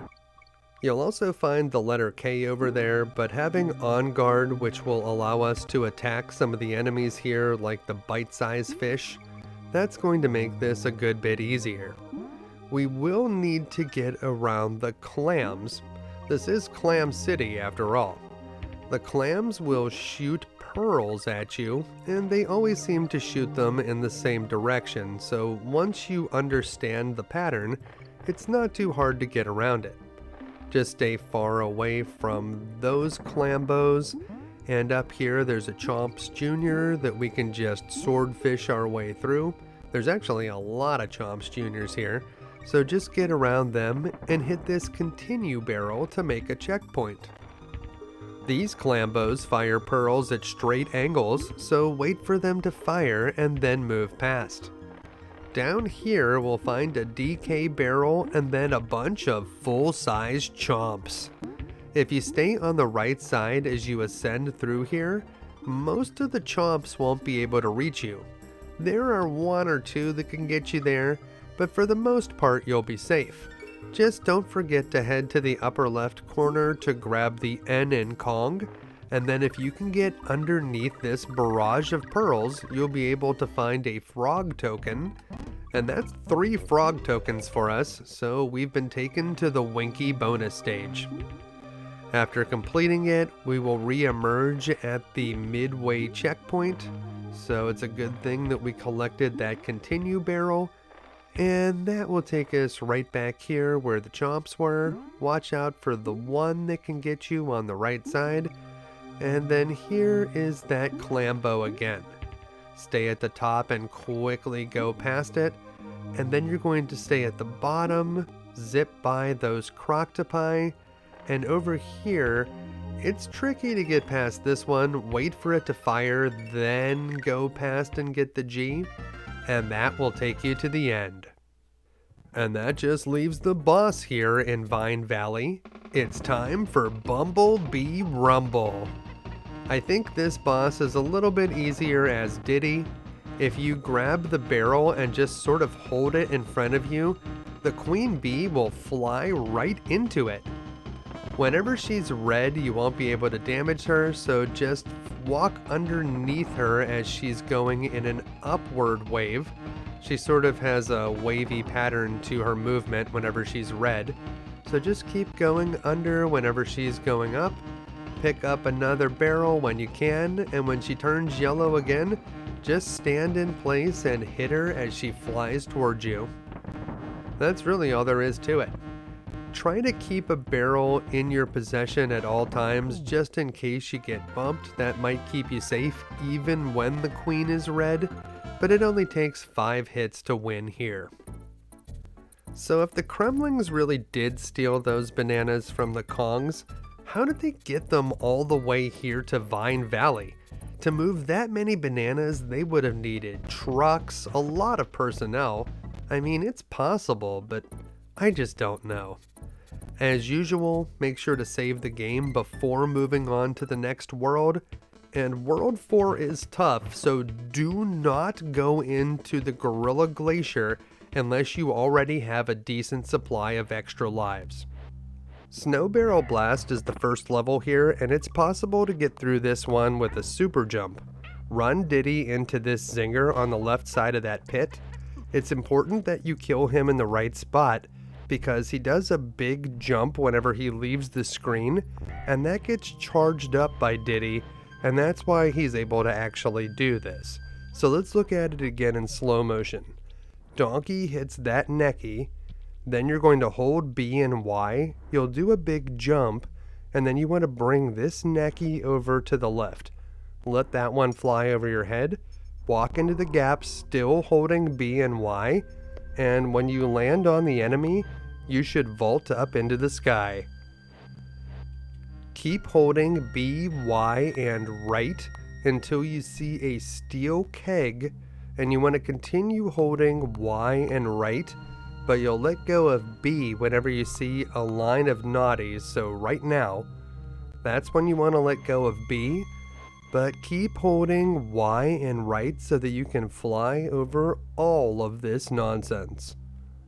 The super jumps are not that difficult to do, just make sure you follow the instructions precisely, and you should be able to pull it off. If you find some of these levels extremely difficult, using a super jump can get you through. And there's all kinds of barrels you'd have to go through, and we're just flying past everything. And assuming that we let go of B at the right time, we won't have to wait very long at the end of the level for Diddy to fall down. But if you did wait for a long time, you may have to sit here for a moment until he finally reaches the ground, so you can let go of everything whenever you see the exit. And alright, he's still up there. Come on, Diddy. Drop down from the sky so we can hit the exit. And just be patient, it will happen eventually. There he is. And that's it. We've completed Snow Barrel Blast. Of course, if you super jump across everything, you'll miss out on the 3 bonus stages here in Snow Barrel Blast, so let's head back in there and try to find them.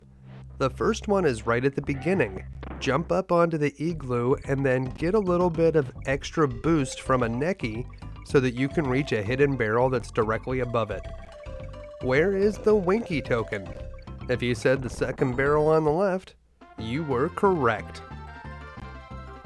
Once you exit the bonus stage, we're going to hurry to the right. If you move fast enough, you'll be able to reach a 1-up. So bounce off of these birds and there it is. And over here, we'll find that DK barrel so that we'll have both of our characters. And if we head back to the left, we can switch over to Donkey. And you guessed it, there's a hidden bunch of bananas over here in the ground next to this barrel. That's enough backtracking for the moment. Head back over here to the right, and we'll jump across. We already cleared out the enemy there, and we'll need to use this barrel to get to that upper ledge. And that's a tough one. If you mess up that shot, you could certainly end up dead. Smash the clap traps, jump through the K, and land in the barrel across the way. You want to shoot this one when it's in its middle position, but that one when it's in its far right position. Over here, we can bounce on these clap traps and grab some bananas, and we want to enter this barrel and shoot whenever the zinger is out of the way. Wait for the zinger to be on the right before firing into this barrel, and then shoot into this one when he's on the left.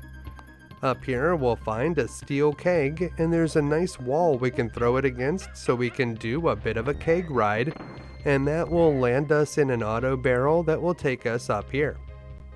Head down this slope, bounce off of a Necky, and blast through this series of barrels that will take us to the mid-level checkpoint. It seems like we should head to the right, but go back here to the left where you'll see this Crusher, and past him, you'll fall into another bonus stage. In here, if you shoot when the barrel is directed upwards over on the left side, you can hold to the right to loop through the O at the top and back into the barrel over on the right. It's possible to get all the bananas in here if you're careful. Let's just fire upward over here on the right side, and that's it. We got them all. The third and final bonus stage of Snow Barrel Blast is a little bit harder to find.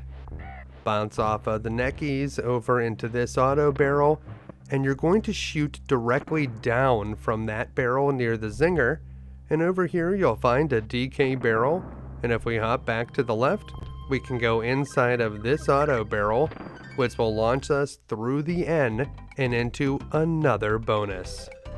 You can't just mash the buttons in this one, you need to be a little bit more careful.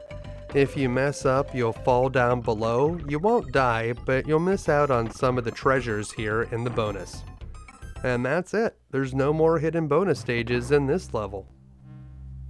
If you hop into this barrel and make a precise shot, you can get that Rhino token, but it's kinda dangerous and I'm honestly not sure if it's worth it. Still, if you need some lives, maybe it's worth rolling the dice. We did just get our third Rhino token, but we're not going to do yet another Rambi bonus stage. You've seen that already. So let's head back to the barrels.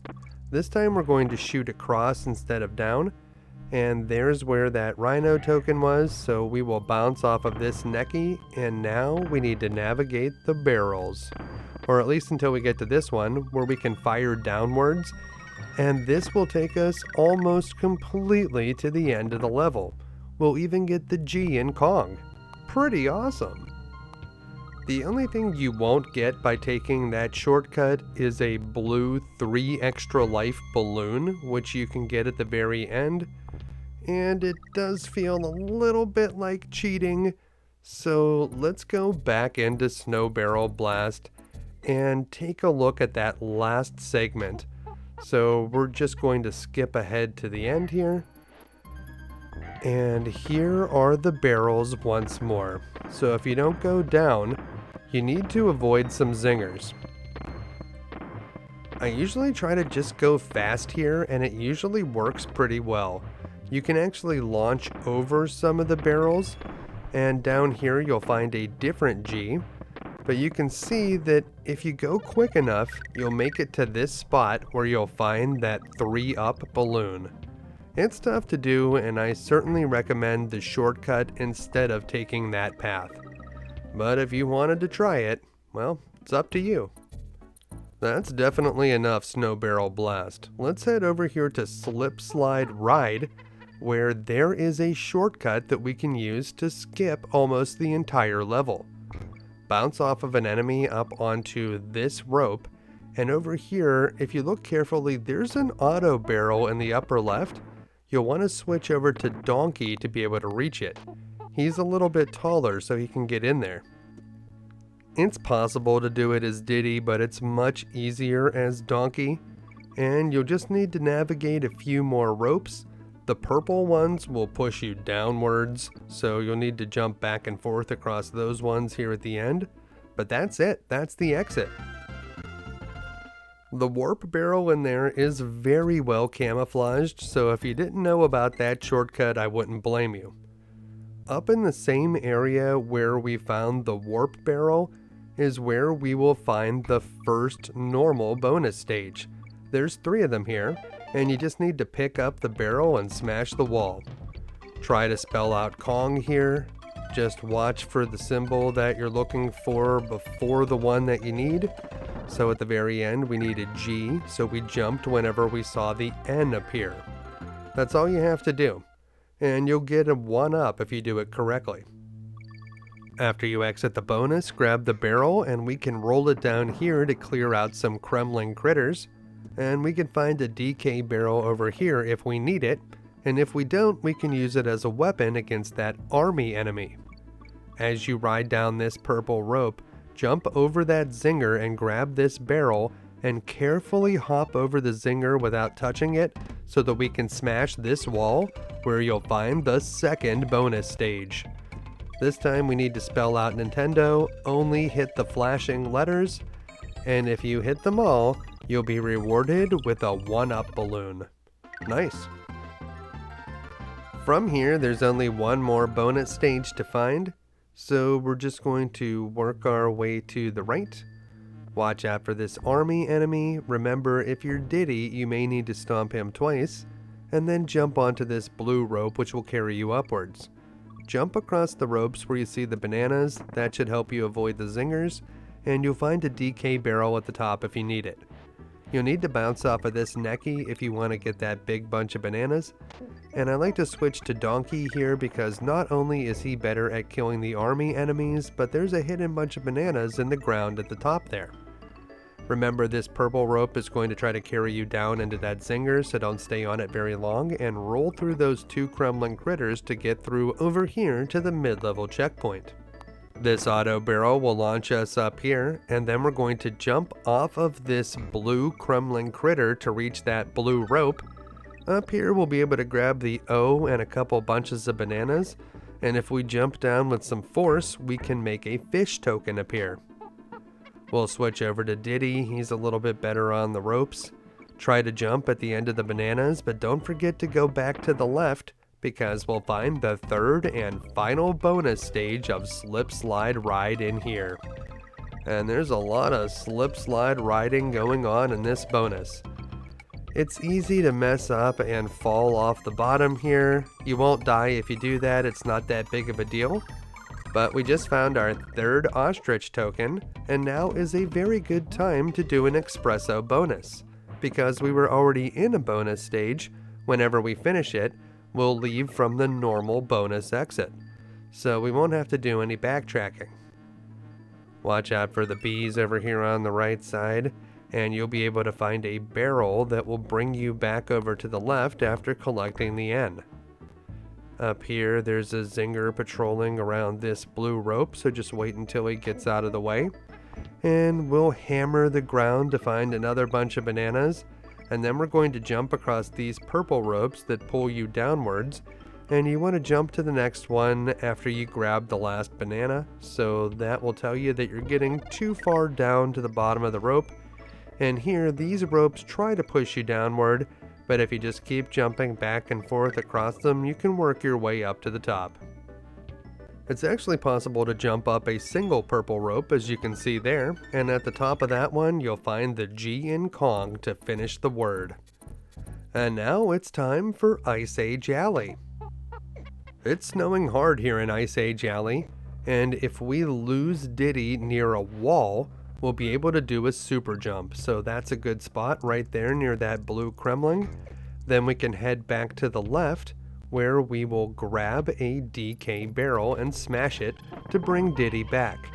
Now he has a super jump charged up, so don't switch over to him. Instead, we're going to head back to the right, where we hopefully did not kill off this enemy, because you're going to let him kill Donkey, and you're going to hold B and Y as you resume control of Diddy. So here's what it looks like in slow-mo. Donkey dies, you're holding B and Y. Bounce off of that mini Necky, and just keep holding B, Y, and right to fly across the level. As usual, keep holding B, Y, and right until you see that DK barrel, and then there's a rope. So when you see the first rope after the DK barrel, that's where you're going to let go of B, but you're going to continue to hold Y and right so that you keep flying across the level. When you let go of B, essentially Diddy stops flying upwards and he starts falling. But we were so far up in the sky, it will take a very long time for him to fall back down to Earth. So if you know what to look for, you'll know when to let go of B, so you won't have to wait around too long here at the exit. And if you let go of B too early, you will fall down earlier, and that could be a huge problem if you land on an enemy or in a pit. If you don't use the super jump, you want to start out by heading back to the left. Not only is there a DK barrel back there, but you can also find a hidden Expresso crate. So go back to the left and do a big jump. You don't want to fall into a pit there, but you'll see a tire, the letter K, and Expresso. Expresso is going to make this one a good bit simpler. We've used Expresso several times before, so you should have a good idea of how he operates now. Remember, he doesn't stomp enemies, and he does not grab ropes, so you just have to use his flight powers to get across the rope areas. Up here, you want to fly over these enemies and then dismount to reach this auto barrel, which will take you to a bonus stage. Now you might be thinking, oh no, we lost Expresso, but if you do this bonus stage correctly, you'll find one right before you leave, so you didn't really lose Expresso at all. And there's that crate, which will give us another Ostrich friend, and we'll head back into Ice Age Alley. There are a lot of swinging ropes here in Ice Age Alley, but with Expresso's help, we'll be able to avoid all of that nonsense. You may need to clear a few of the enemies by dismounting from the Ostrich and then taking them out, and then you can get back onto the bird, get up to a high point, jump, and start flapping. So we want to get past those ropes there. Over here you'll find an O, which you can roll off the edge to grab. Don't forget to jump after you get it. And then we'll clear out that mini Necky and head up here. You can get launched out of auto barrels as Expresso, so after hitting that checkpoint, you can use the auto barrel to launch us over to the right, and that will bring us here where there's a Manky Kong that's throwing barrels at us. So we'll stomp that guy while we are dismounted from Expresso, and then we can just fly across. We'll use this tire to get high up in the air, and we'll fly some more. And I'm not sure why Manky Kong is a bad guy. All the other Kongs are good, but somehow the Kremlings got to him. Maybe they offered to pay him some of Kong's bananas? I have no idea, but we'll definitely see that guy many times throughout our journey. And up here, we'll find the final bonus stage. This one, you want to try to get 3 of the same, and if you get blue balloons, well, you'll get 3 extra lives, whereas you would get 2 for green and only 1 for red. You only need to match 3 barrels to get 3 lives there, so that's one of the easier bonus stages in the game. And there's Manky Kong again, or more like Mangy Kong. In any case, if we head over here, we can find a DK barrel. You might need it, you might not, but if you do, grab it, and then head back across to the right. You may need to use the ropes if you've lost Expresso, but we are very close to the end now. If you lose Expresso at this point, it's not a big deal. Just carefully work your way to the exit. I don't recommend trying to get that bunch of bananas, that's a dangerous one. You just want to get to the end. This next one is a swimming level called Croctopus Chase, and there's a trick we can perform so that Expresso can join us underwater. Go back here to Ice Age Alley, kill off Diddy, and have Donkey throw the DK barrel to the left, pressing start and select after it has left his hands. Re-enter the level and have him jump over that pit on the left and get killed by a nut in midair. Then re-enter the level again, smash the DK barrel, and suddenly you'll be in control of both Kongs. Have Diddy mount Expresso as Donkey drops into the pit, and then when you enter this level, if you did it correctly, you will be riding Expresso underwater. Make sure you're not pressing any buttons as the level loads up, and you want to start out by walking to the left so that you drop down onto the normal part that you can walk on. While riding Expresso under the water, you can jump into the walls, and you can sort of climb up them by jumping and flapping. But the trick here is you don't want to stray too far from the main path, because if you go too far away, you'll be off the screen and then you won't be able to see where you're actually running. Not only will you be unable to see what you're doing, but if you don't touch certain spots in the level, the camera won't follow you, and if the camera doesn't follow you, the exit won't spawn at the end. So you need to stay fairly close to the path, but you can go into the walls to avoid enemies and to sort of make a shortcut out of the whole thing. Just don't stray too far away or you will get lost and it could be hard to figure out where you're at. There's the mid-level checkpoint, so you know we're about halfway through. We're going to jump into the wall here and just let those Croctopus enemies go past you.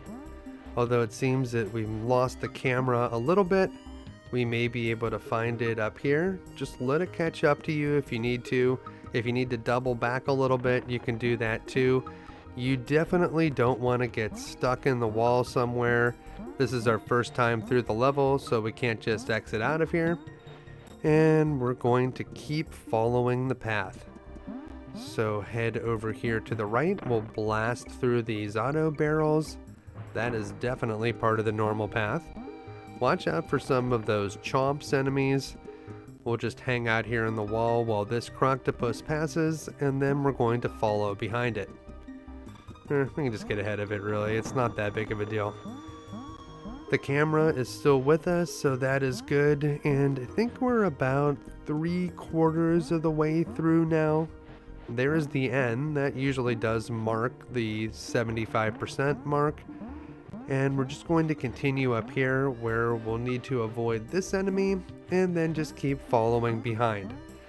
You'll be fairly safe following behind the Croctopi, and we can just go through here. We'll wait for this one and we'll drop down. This path is going to wind back around, I think, one more time. So yep, we'll let this enemy go past and then we're going to go up and to the left. That's going to take us up some more, so just keep jumping in the wall to climb up. You can't actually swim while you're on Expresso. And over here, just stay in the wall at the top and head over to the right to the exit. There are no bonus stages in Croctopus Chase, so we could move on, but I do think that we should take a look at the normal route through this level. The general gimmick in this level is that once you pass a Croctopus, it will start to chase you, but if you swim up into the corals at the top of the tunnel, a good amount of the time you can just let that Croctopus pass you, and then you can swim through at your own pace. We can do it right here, and we'll just follow behind.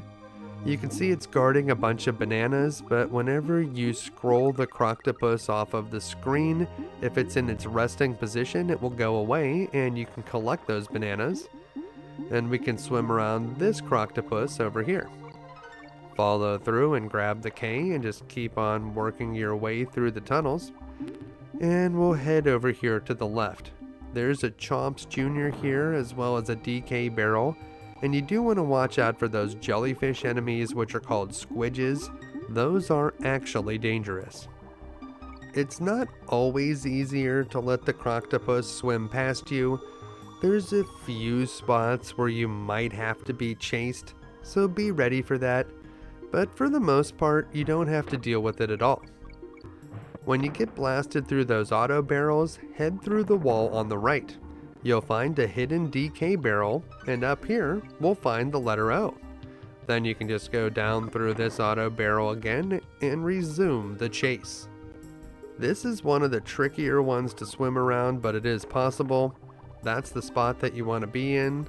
It moves kind of quickly, so make sure you're lined up in the right place whenever you activate it, and you should be able to get behind this thing.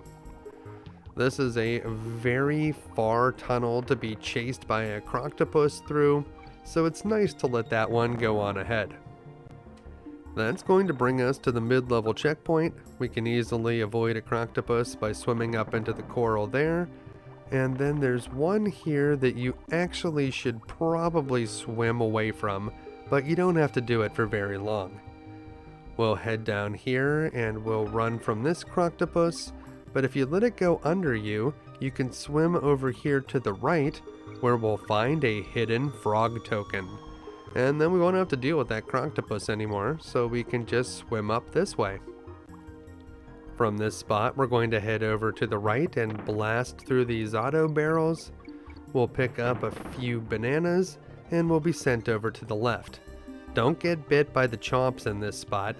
Those guys sort of come out of nowhere.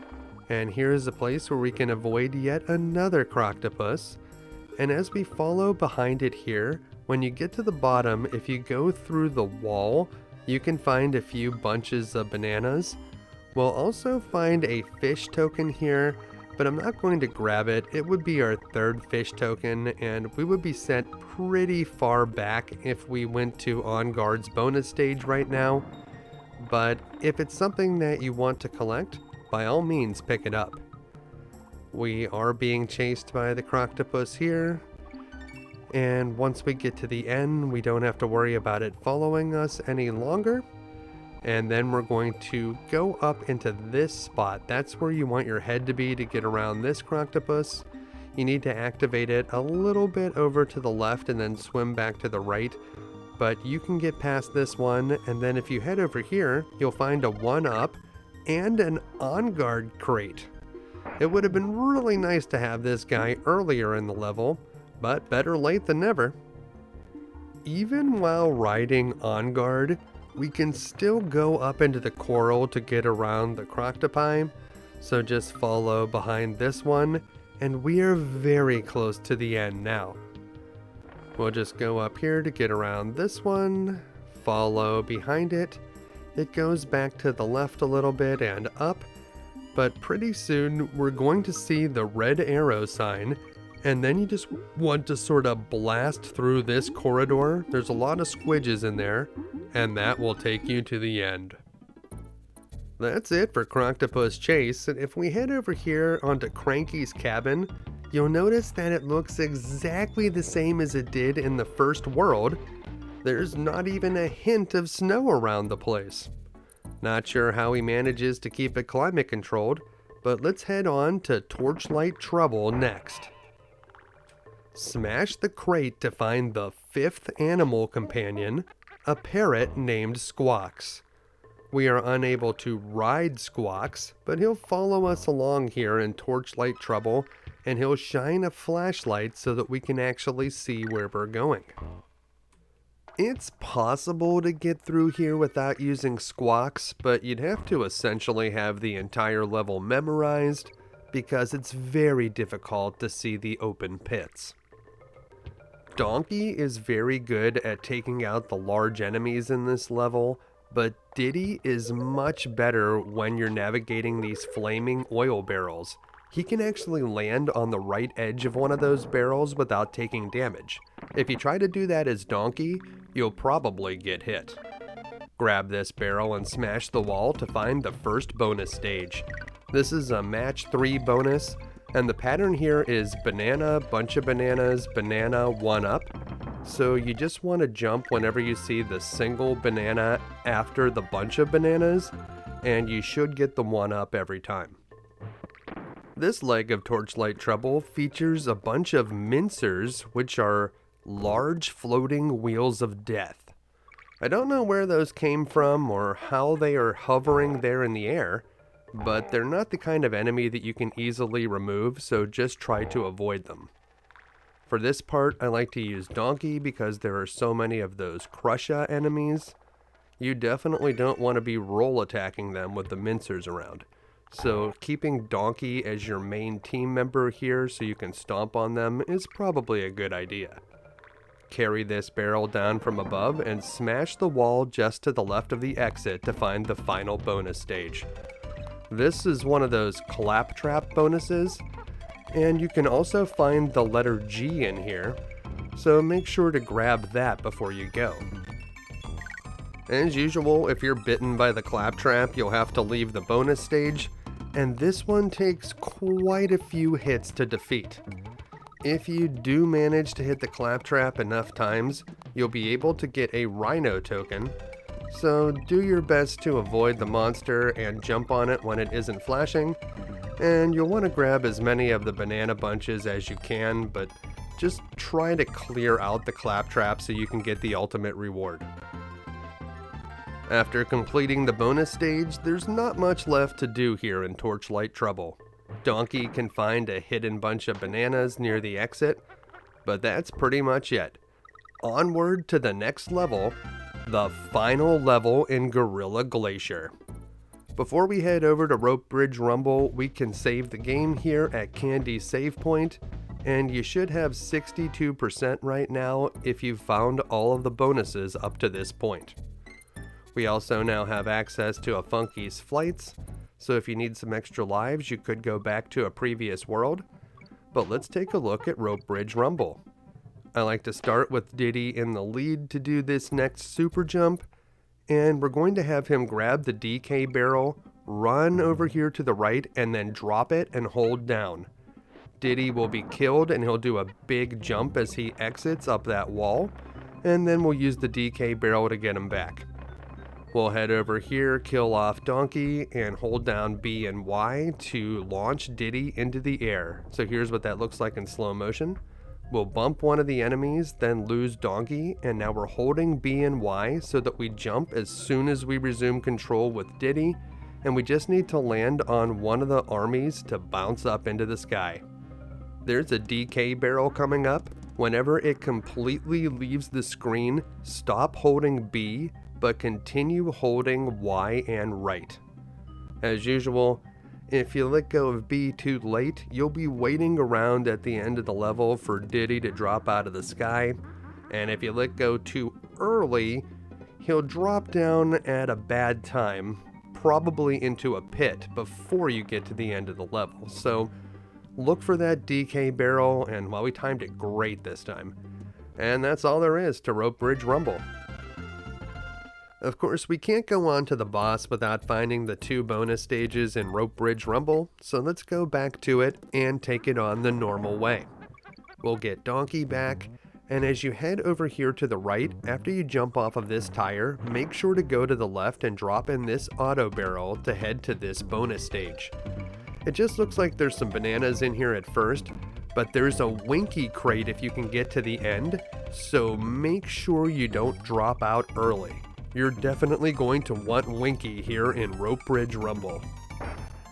You won't find Winky anywhere else in here, so you'll want to grab him in the bonus stage, and there are just so many zingers in this place that having Winky who can jump and stomp them will make this so much better.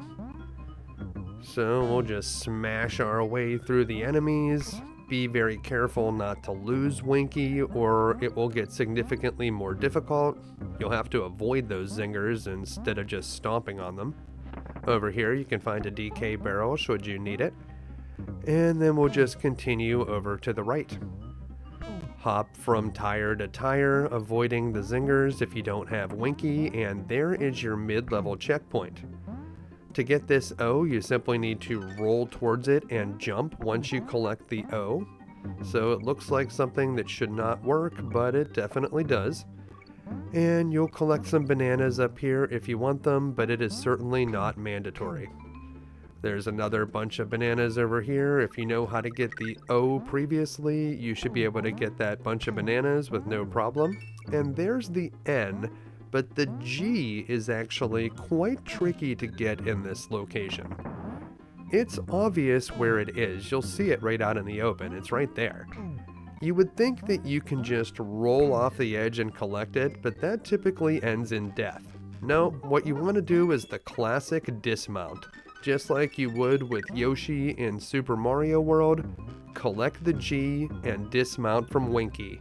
You'll lose him, but you'll get your prize. And up in the air, you'll see a single banana. If you bounce off of the tire towards it, you'll find this bonus stage where you can collect one of the 4 animal tokens. Just match all 3. Now we're just one big tire jump away from the exit. Make sure to hold down the jump button as you vault over the bees to get maximum height. And now, it's time for the boss, Really Gnawty Rampage. This boss is very similar to the one that we fought at the end of World 1, except for it's possible to vault off of him up to a perch in the upper left corner of the arena, and it's fairly safe up there. He might even bounce into your feet whenever he's doing his higher jump attack. Just like before, you only want to jump on this guy when he's coming down from a jump or when he's landed on the ground. If he's moving upwards, your hit won't count.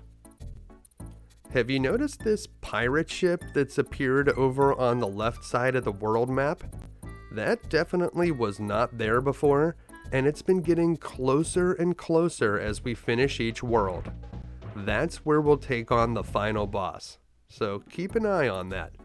As usual, we'll want to save the game before moving on, and then we'll jump into the jumbo barrel at Funky's Flights to head on to Kemkroc Industries Inc. and the first level, Oil Drum Alley. This is a tough level, but there's an easy super jump we can do here. Have Diddy walk into the first oil barrel from the right side, smash the DK barrel as Donkey, then walk into the next oil barrel and hold B and Y as you resume control of Diddy. He should do a big jump and make sure he lands on one of those Kremlin critters. You'll get vaulted up into the sky and you'll just keep holding B, Y, and right. This time we're looking for an auto barrel, that's the one right there, and then once those 3 blue jumping Kremlings go off the screen, that's when you let go of B, and as usual you continue holding Y and right. If you timed it properly, you'll have Diddy land just as he reaches the exit and we won't have to wait a long time for him to reach the ground. And you definitely don't want to let go too early. Look at all of the obstacles in this place. We're just flying over all of this mess. So if you're getting good at the super jumps, you can skip over many of the difficult levels in this game. And here's the exit, and there's Diddy. And that's it. We finished the first level here in Kemkroc Industries Inc. Of course, we're going to go back and take it on again. There are actually 4 bonus stages in this one. Right here at the beginning, jump up onto this platform and jump left to a hidden rope. That will allow you to drop down on that dark spot on the ground to reveal a TNT, and you can run it into that oil barrel to reveal this bonus stage. Try to shoot straight up in the air to get the 1-up at the top, and if you can land back in the barrel, you can shoot again. Now, if you think that bonus stage was hard to find, the third one in this level is probably the hardest bonus stage to find in the entire game. So get ready for that. We're going to bounce off of these Gnawties, just wait for them to come to you and either jump on them or cartwheel, grab this TNT and head to the left. In this bonus stage, you might think we want to get a 1-up balloon, but no. Make sure to get a single banana and you'll see that a barrel appears. Then you want to jump up in the air while carrying the barrel and drop down into the wall on the right. If you don't do that weird technique where you drop the barrel from above into the wall, you may not actually get to play this bonus stage, and you definitely want to experience this one because if you can spell out Donkey Kong and country, you'll earn a total of 6 extra lives. Now, finding this bonus stage is just crazy. I think the only clue was supposed to be that arrow in the background, but you'd have to somehow get the barrel by only getting a single banana. Then you have to smash the wall in a precise fashion. If you found this one without using the strategy guide back in the day, then that is very impressive. I imagine even if I had found that bonus stage on my own without using the strategy guide, that it would have made me suspicious of every bonus stage for the rest of the game, so it may have ultimately been a curse.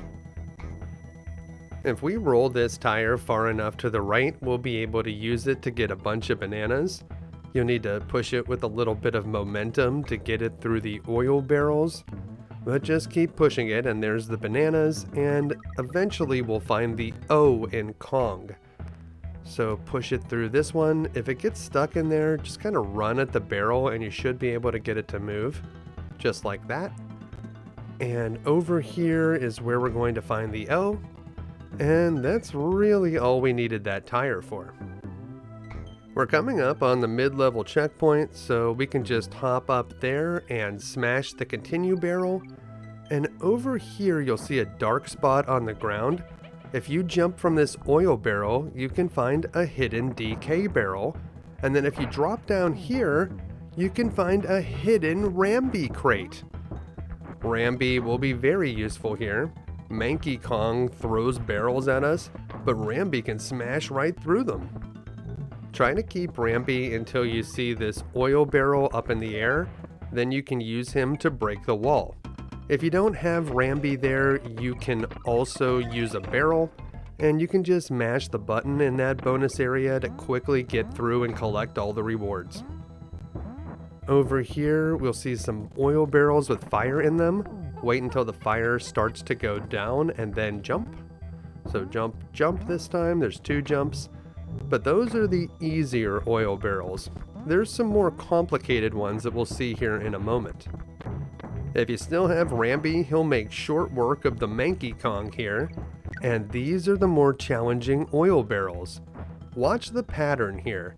There's a couple of fast flames, then a slow flame. Wait for the slow flame to start going back into the barrel, and then make your jump. So there's the slow flame, jump, and that's it. If you try to jump whenever the flame's moving quickly, you'll almost certainly hit a fire and take damage. And if you take damage, you'll lose your Kong, and you could die. But that's it. We've completed all the bonus stages in Oil Drum Alley, but there's one other trick that I want to show you here. When you see this auto barrel, you want to jump on the ledge next to it, and then enter the barrel and start pressing select. If you do it correctly, you'll get 2 hand slaps, and when you emerge from the barrel, you'll actually be in control of both Kongs.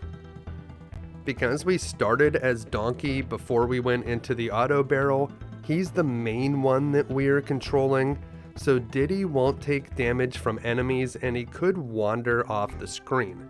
You don't really want him to wander too far though, because if he falls into a pit, you will lose a life and he will die. There are a number of ways to keep them together, like standing against an object and then trying to move Diddy while Donkey can't actually move in that direction. But you want to set this up so that Diddy will be on the right when Donkey drops down and lands on the Rambi crate, so that only Donkey is on Rambi and Diddy is ahead of you. Once you get across the next gap to the right, you want to move your Kongs on top of each other, but do not jump while they are on top of each other. Use your attacks or just go under the Kremling, and you want to line up Rambi so his back feet are on this metal plate, like this. Now this part is crazy, and I'm going to show it again in slow motion, but here's what happens if you do it correctly. You'll go in this bonus area, drop out the bottom, and suddenly we're back in jungle hijinks. So what we're going to do is when we're in position, you're going to jump and then you hold Y and right. Keep holding Y and right and jump off of that metal plate with the gray Rambi, and continue to hold Y and right at that point. If you did it correctly, yeah, you'll be able to warp back to the first level, which is useful. And there's a hidden bunch of bananas over there near the banana hoard area. I missed that one earlier, but I wanted to grab it now. And if you finish this level, well, this is a convenient place where we can save the game. Of course, doing the trick to get here is kind of difficult, so if you really wanted to save your game, this may not be the best way to go about it, but it is something that you could try. So we'll head down here to the right, and we'll visit with Candy Kong. And yeah, we'll save our game. If we wanted to rack up some extra lives back in the first level, we could do that too. But now we're at 70% in the game, and we can use Funky's Jumbo Barrel to get back to Kemkroc Industries. So that is a very interesting trick. I would say it's one of the more difficult ones to do in this video, but it is something that could be cool to try. There's a shortcut to get through this level, Trick Track Trek, and all you need to do is roll off the edge of that first platform and jump high in the air. You'll reach an auto barrel that will take you to the exit. So that one's not a glitch, that was intentionally added by the developers. They probably did this because Trick Track Trek is a challenging moving platform stage, and they wanted to give you an opportunity to opt out. Hop on the platform and watch the track ahead of you so you'll see which way it's going to move. You may need to bounce off some of these Neckies to get a few of the items, but a lot of the Neckies you can just avoid with Diddy by ducking. Now, many of the same enemies would hit you if you were ducking as Donkey Kong, so be careful doing this. You can see how close that one actually gets to Diddy. Donkey is a little bit bigger, so he would have gotten hit there. When you come to this long straightaway section, watch out for mini Neckies that will throw coconuts at you, and if you bounce off of that line of Neckies, you'll be able to grab the O in Kong. Watch out for those nuts. We're going to come up and around where we can finally remove these two mini Neckies that were firing projectiles at us. And if you roll off the end there and jump, you'll find an auto barrel that will take us to the first bonus stage. This one has a moving platform with a bunch of bananas for us to collect and nothing else. So you can ride it around as many times as you need to grab all of the bananas, but you're not going to get anything else out of here. If you fall out at the bottom, you won't die, you'll just come back out here. So there's really no risk. And that's the midway checkpoint. Of course there would be zingers in this area. Watch for Gnawties that'll ambush you from above. If you stay on the far left there, you'll be safe from those guys. And then there's another mini Necky here. Jump over the zinger and grab the bees, and then roll off the edge onto this platform with the two Gnawties on it. And from there you can jump to an auto barrel that will take us to the second bonus level. In here it's another one of those claptrap games. The claptrap moves pretty quickly and you don't want to try to hit it when it's flashing. So whenever it's flashing, that's a good time to try to grab the bunches of bananas that it drops whenever you bounce off of it. But generally try to stay far away from the claptrap while it's flickering and then jump on it when you have an opportunity. If you hit it enough times, you will be able to secure a 1-up balloon. You'll notice that this time going into the bonus stage sent us back a good bit.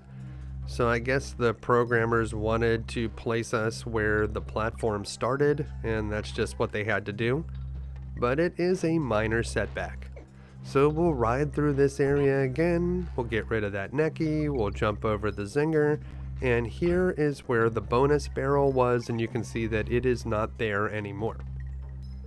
Now we'll grab a few more bananas, watch out for this clump. You can roll attack him if you're Diddy, but it's dangerous. Make sure you do it from the far left side of the platform. You may be better off switching to Donkey there.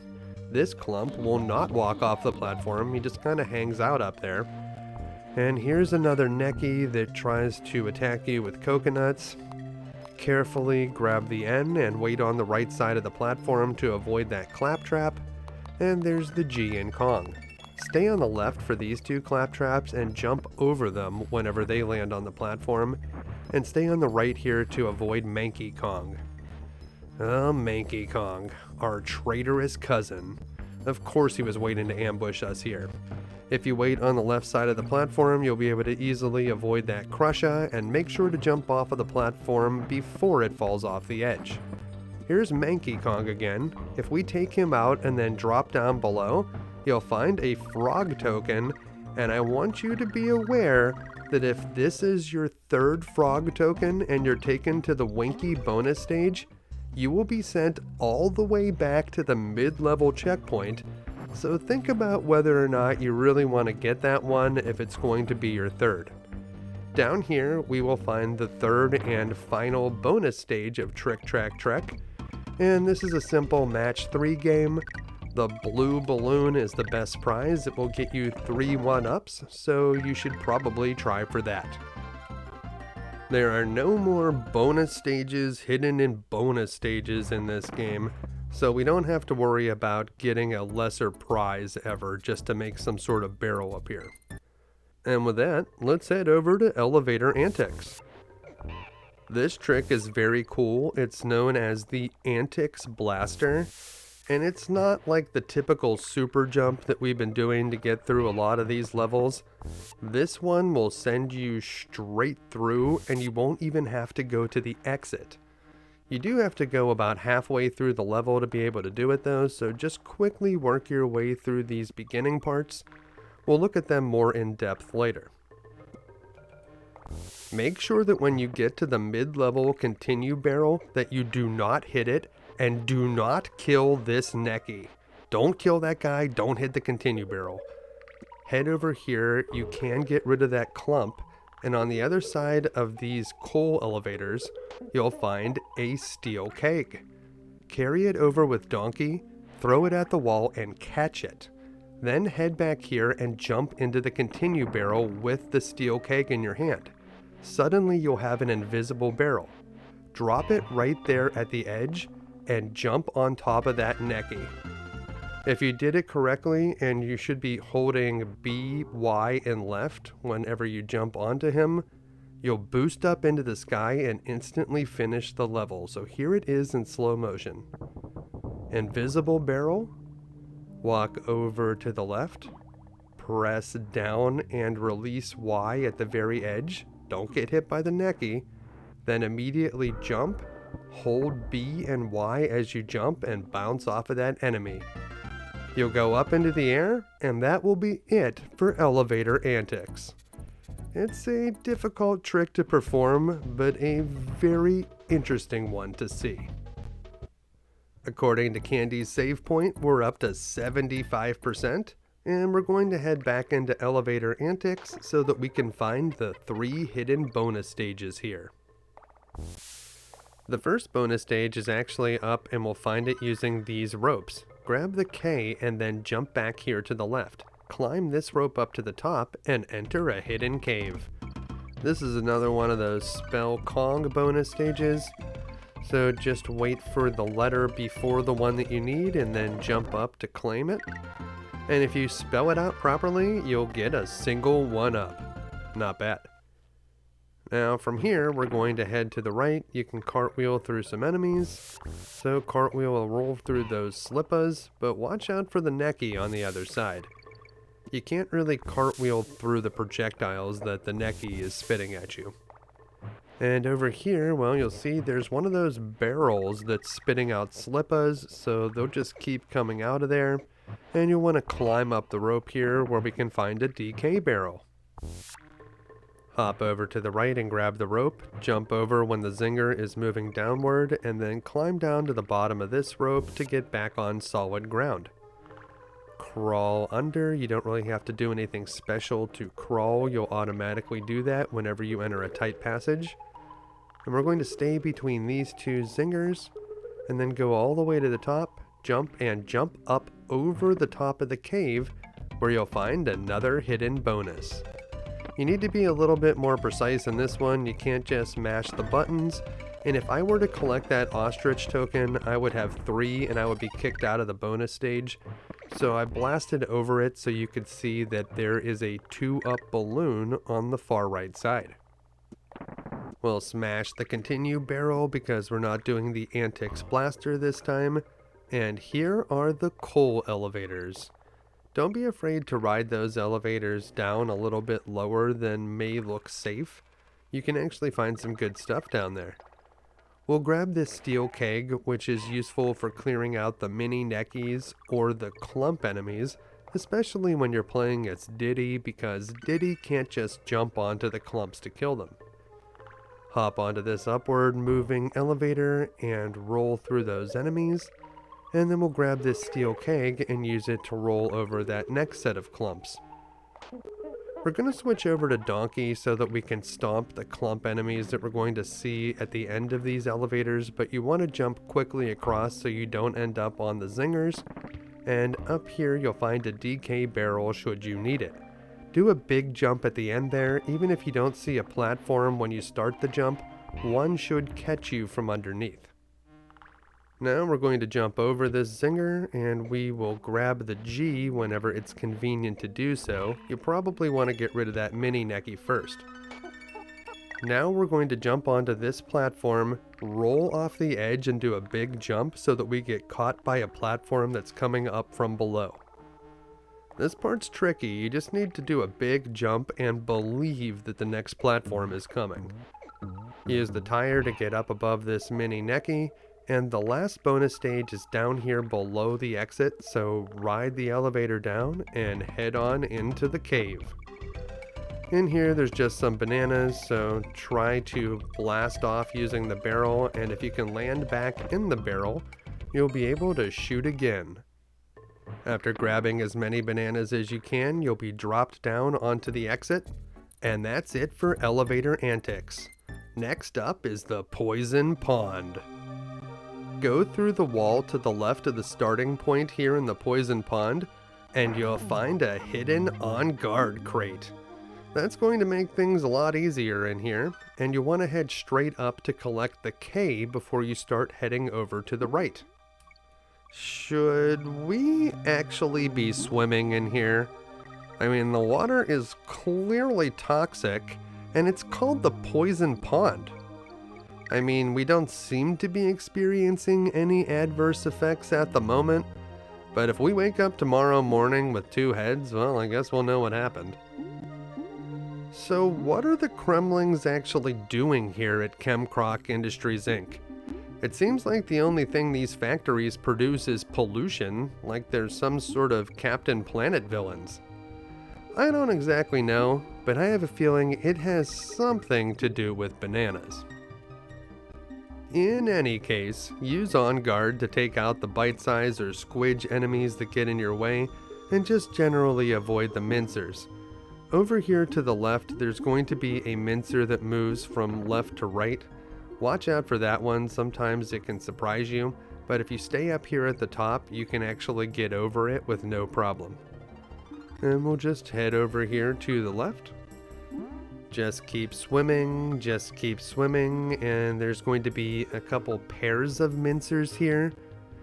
And we're just going to stay up at the top. That's a good way to get past those mincers.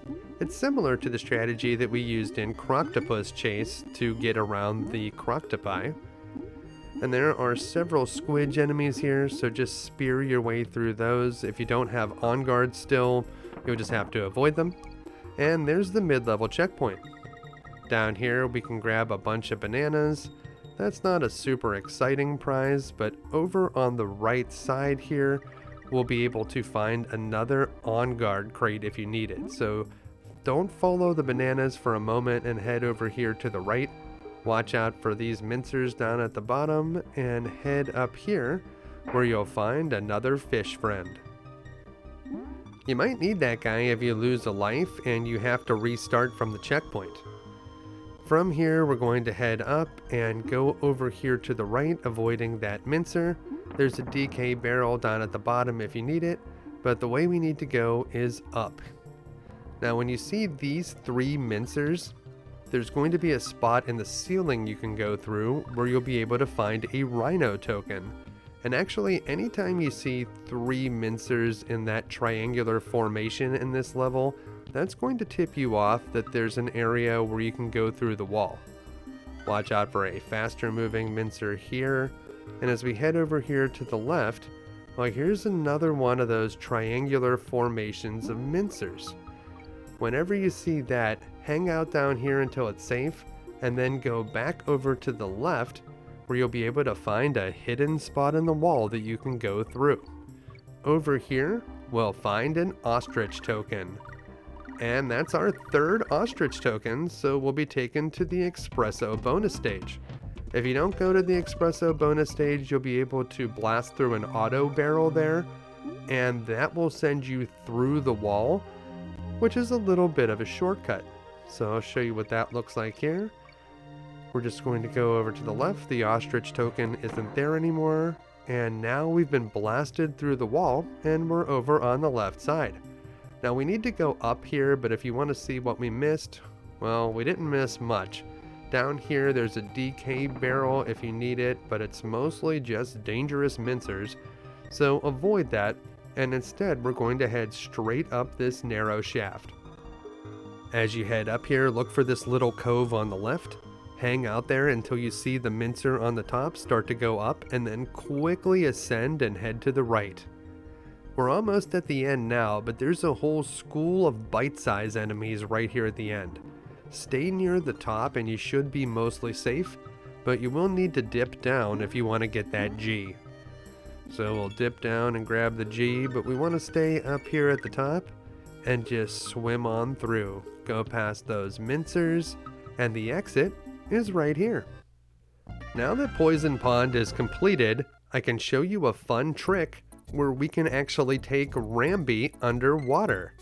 Make sure not to do this until you've actually completed Poison Pond, because you'll want to exit out of it. But we're going to do the 2 Kongs trick here, so wait on that platform, enter the auto barrel, and mash select. If you get 2 hand slaps, you'll be in control of both Kongs. And then you want to work your way over to the right where the Rambi is. Make sure neither Kong dies. Remember, Diddy won't be able to be killed by enemies here, and you want to try to generally stay together. Just like in the reverse warp trick, we're going to head over to the right of the checkpoint and make sure that Donkey lands on the Rambi crate, but Diddy makes it across the pit. Now we're going to keep them a little bit separated until we can drop Diddy into a pit on the right, but make sure the Donkey stays alive. We'll lose a life for this, but now whenever we go into Poison Pond, we'll be riding Rambi. Don't press any buttons as the stage loads up, and don't press the attack button in general. You could freeze up the game. You want to start out by walking to the left, and then you'll have control of Rambi in here, but you can't do as much with him as we could with Expresso in Croctopus Chase. So you'll just want to press start and select to exit when you get tired of that. It looks like Cranky Kong has managed to find one little corner near Kemkroc Industries that isn't smothered by smog. I don't know how he does it, but he always seems to find some good spots to hang out. This level's called Minecart Madness, and there is a fun trick we can use to get through this one. Make sure Donkey's in the lead, and you want to jump out of the minecart so that the back of his head hits the back of that Necky enemy. And as soon as you get control of Diddy, you want to keep holding B so you'll do a big jump, and then press Y to cartwheel. Now if you alternate Y and B, you'll be able to walk on air. You'll do like a cartwheel, then a jump, then a cartwheel, then a jump, and you can cover a lot of ground this way. If you start mashing B and Y at the same time, you'll fly up to the top of the sky and you'll start moving across above the screen, as you can see here. But I found that towards the end of this level, I'll end up falling down sometimes. So when you get to about this area past the next set of Bs or so, you'll want to actually try to drop into a minecart so that you'll be safe. If you fall and there's nothing for you to land on, you're going to die. So we're very close to the end of the level here, and if we can just get through a little bit more, we'll be able to reach the exit. Of course, this is the most difficult part, but we did bypass almost all of the rest of the level, so that is pretty good, I suppose. When you see this big hill, you'll know you're at the end. Jump over to the scaffolding and don't get hit by that last Gnawty enemy. And that's it for Minecart Madness. But of course, there are 3 bonus stages in there, so let's take a look at the normal route. Unlike in the previous minecart level where the cart jumped with you, now whenever you jump in this one, you will jump out of the minecart, and the cart itself will follow along the track. So you'll need to jump out and bounce off of enemies, and you'll want to grab this rope. When you see a gap in the bananas, jump up in the air, and you'll find the first bonus stage. Don't just try to mash through this one, carefully aim your barrel shots, and that would be our 3rd rhino token, which is why I blasted over it. I wanted to be able to show that there is a 1-up balloon on the far right side. If you ride the cart down low and take a late jump, you'll be able to ride over to this fish token, and that has taken us to the On Guard bonus stage, which after you finish it will take you all the way back to the beginning of the level, so consider whether or not you actually need the fish token.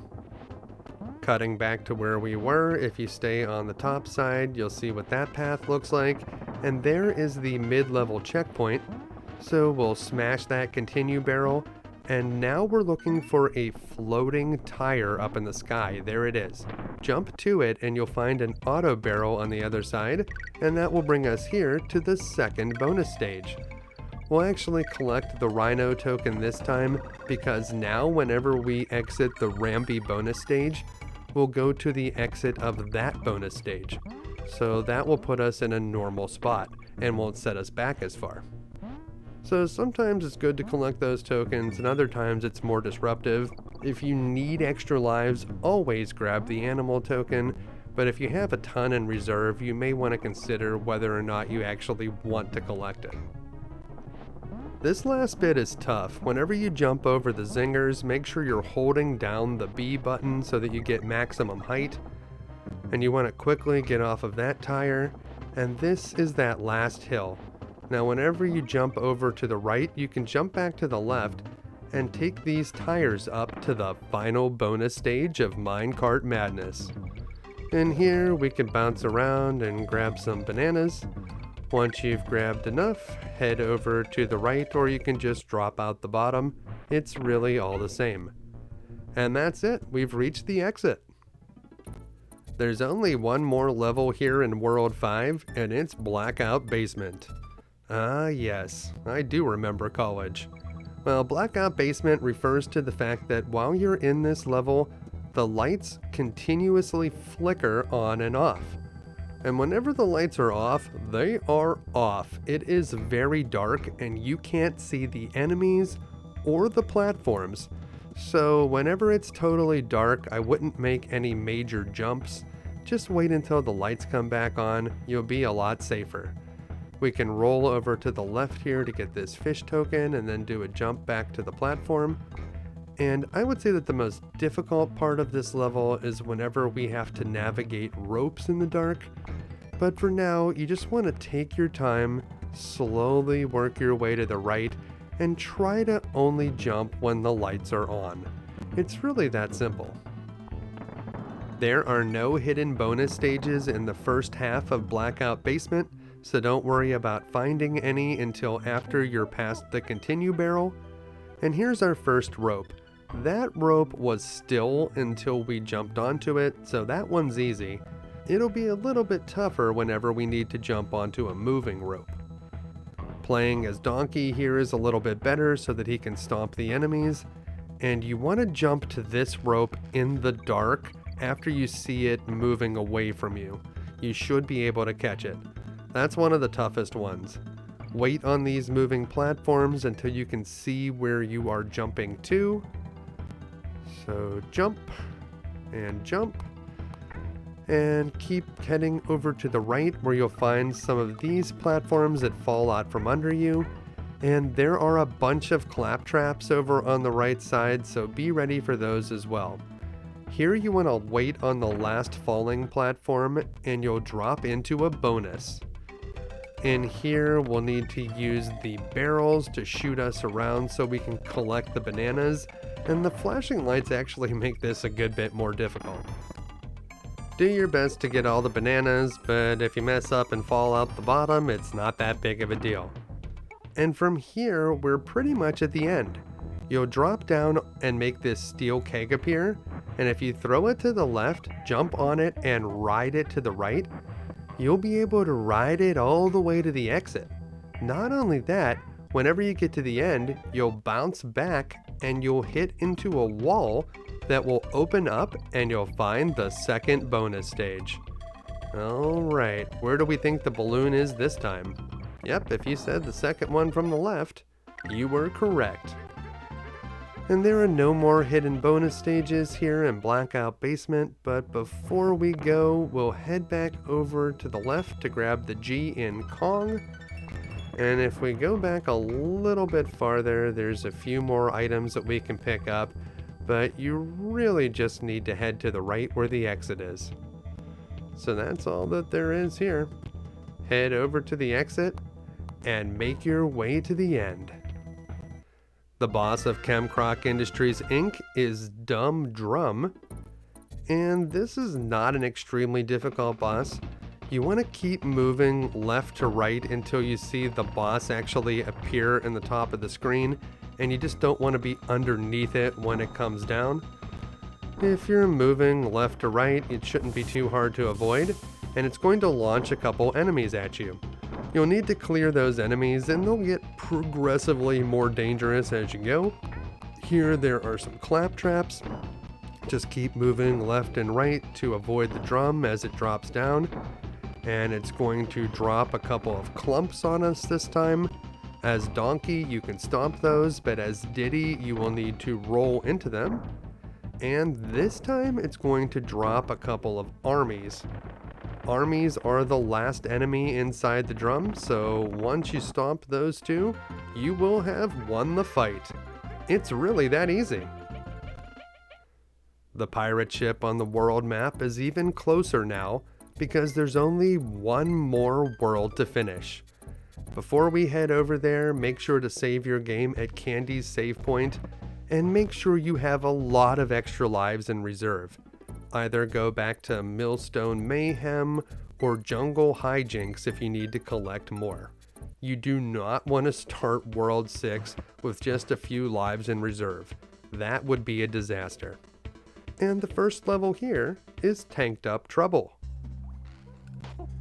In this level, Tanked Up Trouble, you'll need to grab fuel canisters, or the platform that you're riding on will run out of fuel and you'll fall to your death. I'm about to show you a trick that is the most difficult trick to perform in this entire video, so be ready for that. The trick is difficult because you need to roll into a Necky enemy, and to make it all work so that the bird is in the correct place when you roll into it, you need to do a very precise series of moves. Whenever you see this part, we are getting very close to the critical location. You want to hold Y here and get in the middle of the platform. And here's what it looks like. And that's it. If you did it correctly, you'll be doing this forward roll. And so here's how we do it. You want to run here, jump over that guy after a cartwheel over and grab the fuel, jump back, jump onto the Necky on the left, land on him, and if you did it correctly, you'll land on the left side of the platform, and then you want to immediately run to the right. Whenever Diddy's hat brim touches the Necky, you're going to tap the Y button, and if you did it right, you'll be just rolling like this. Now, as you roll, you are falling very slowly. So there are some zingers that you need to get around, and if you tap right and left, you'll be able to change direction. So we're just going to keep changing direction, left, right, left, right, left, right, until we think that we're low enough to get under these zingers, and then you can pass them by. You can actually get very close to the stingers. You can just touch those stingers, but you need to get low enough for you to be comfortable with going past them, because if you do hit them high enough, you will die. So just keep moving back until you feel safe, and when you get here, you just want to jump and you'll release yourself from the roll, and that's it for Tanked Up Trouble.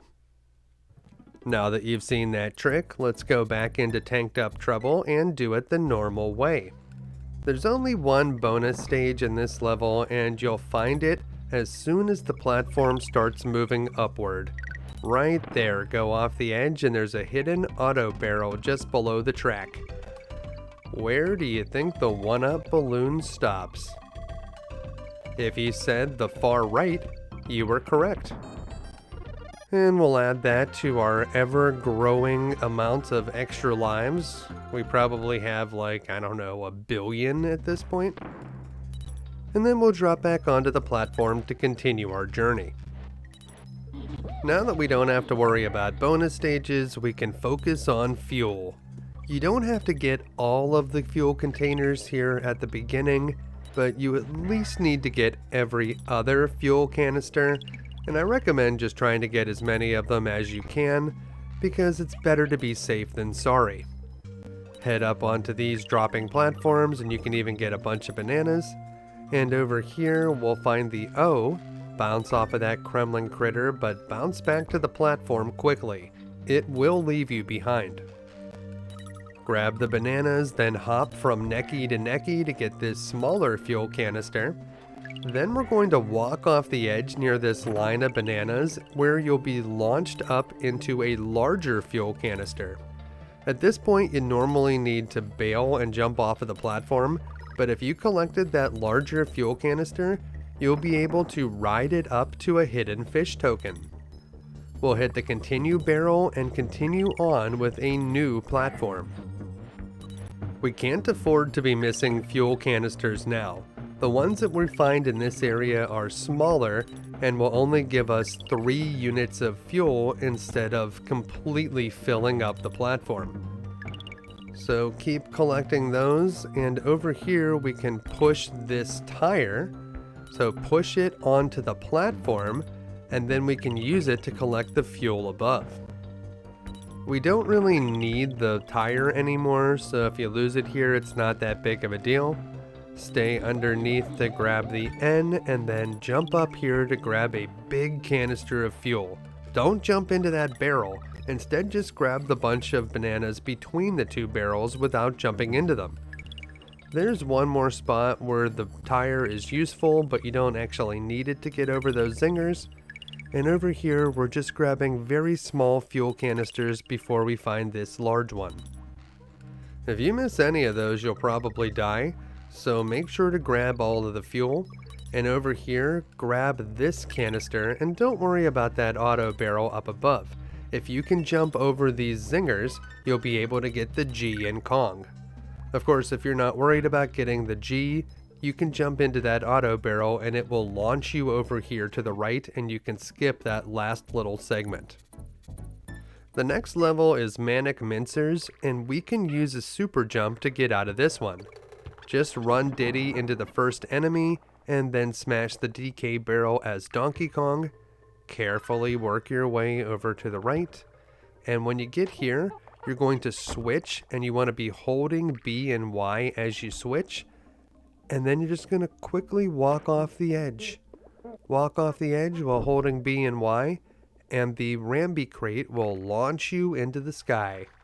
Keep holding Y, B, and right until you see the continue barrel.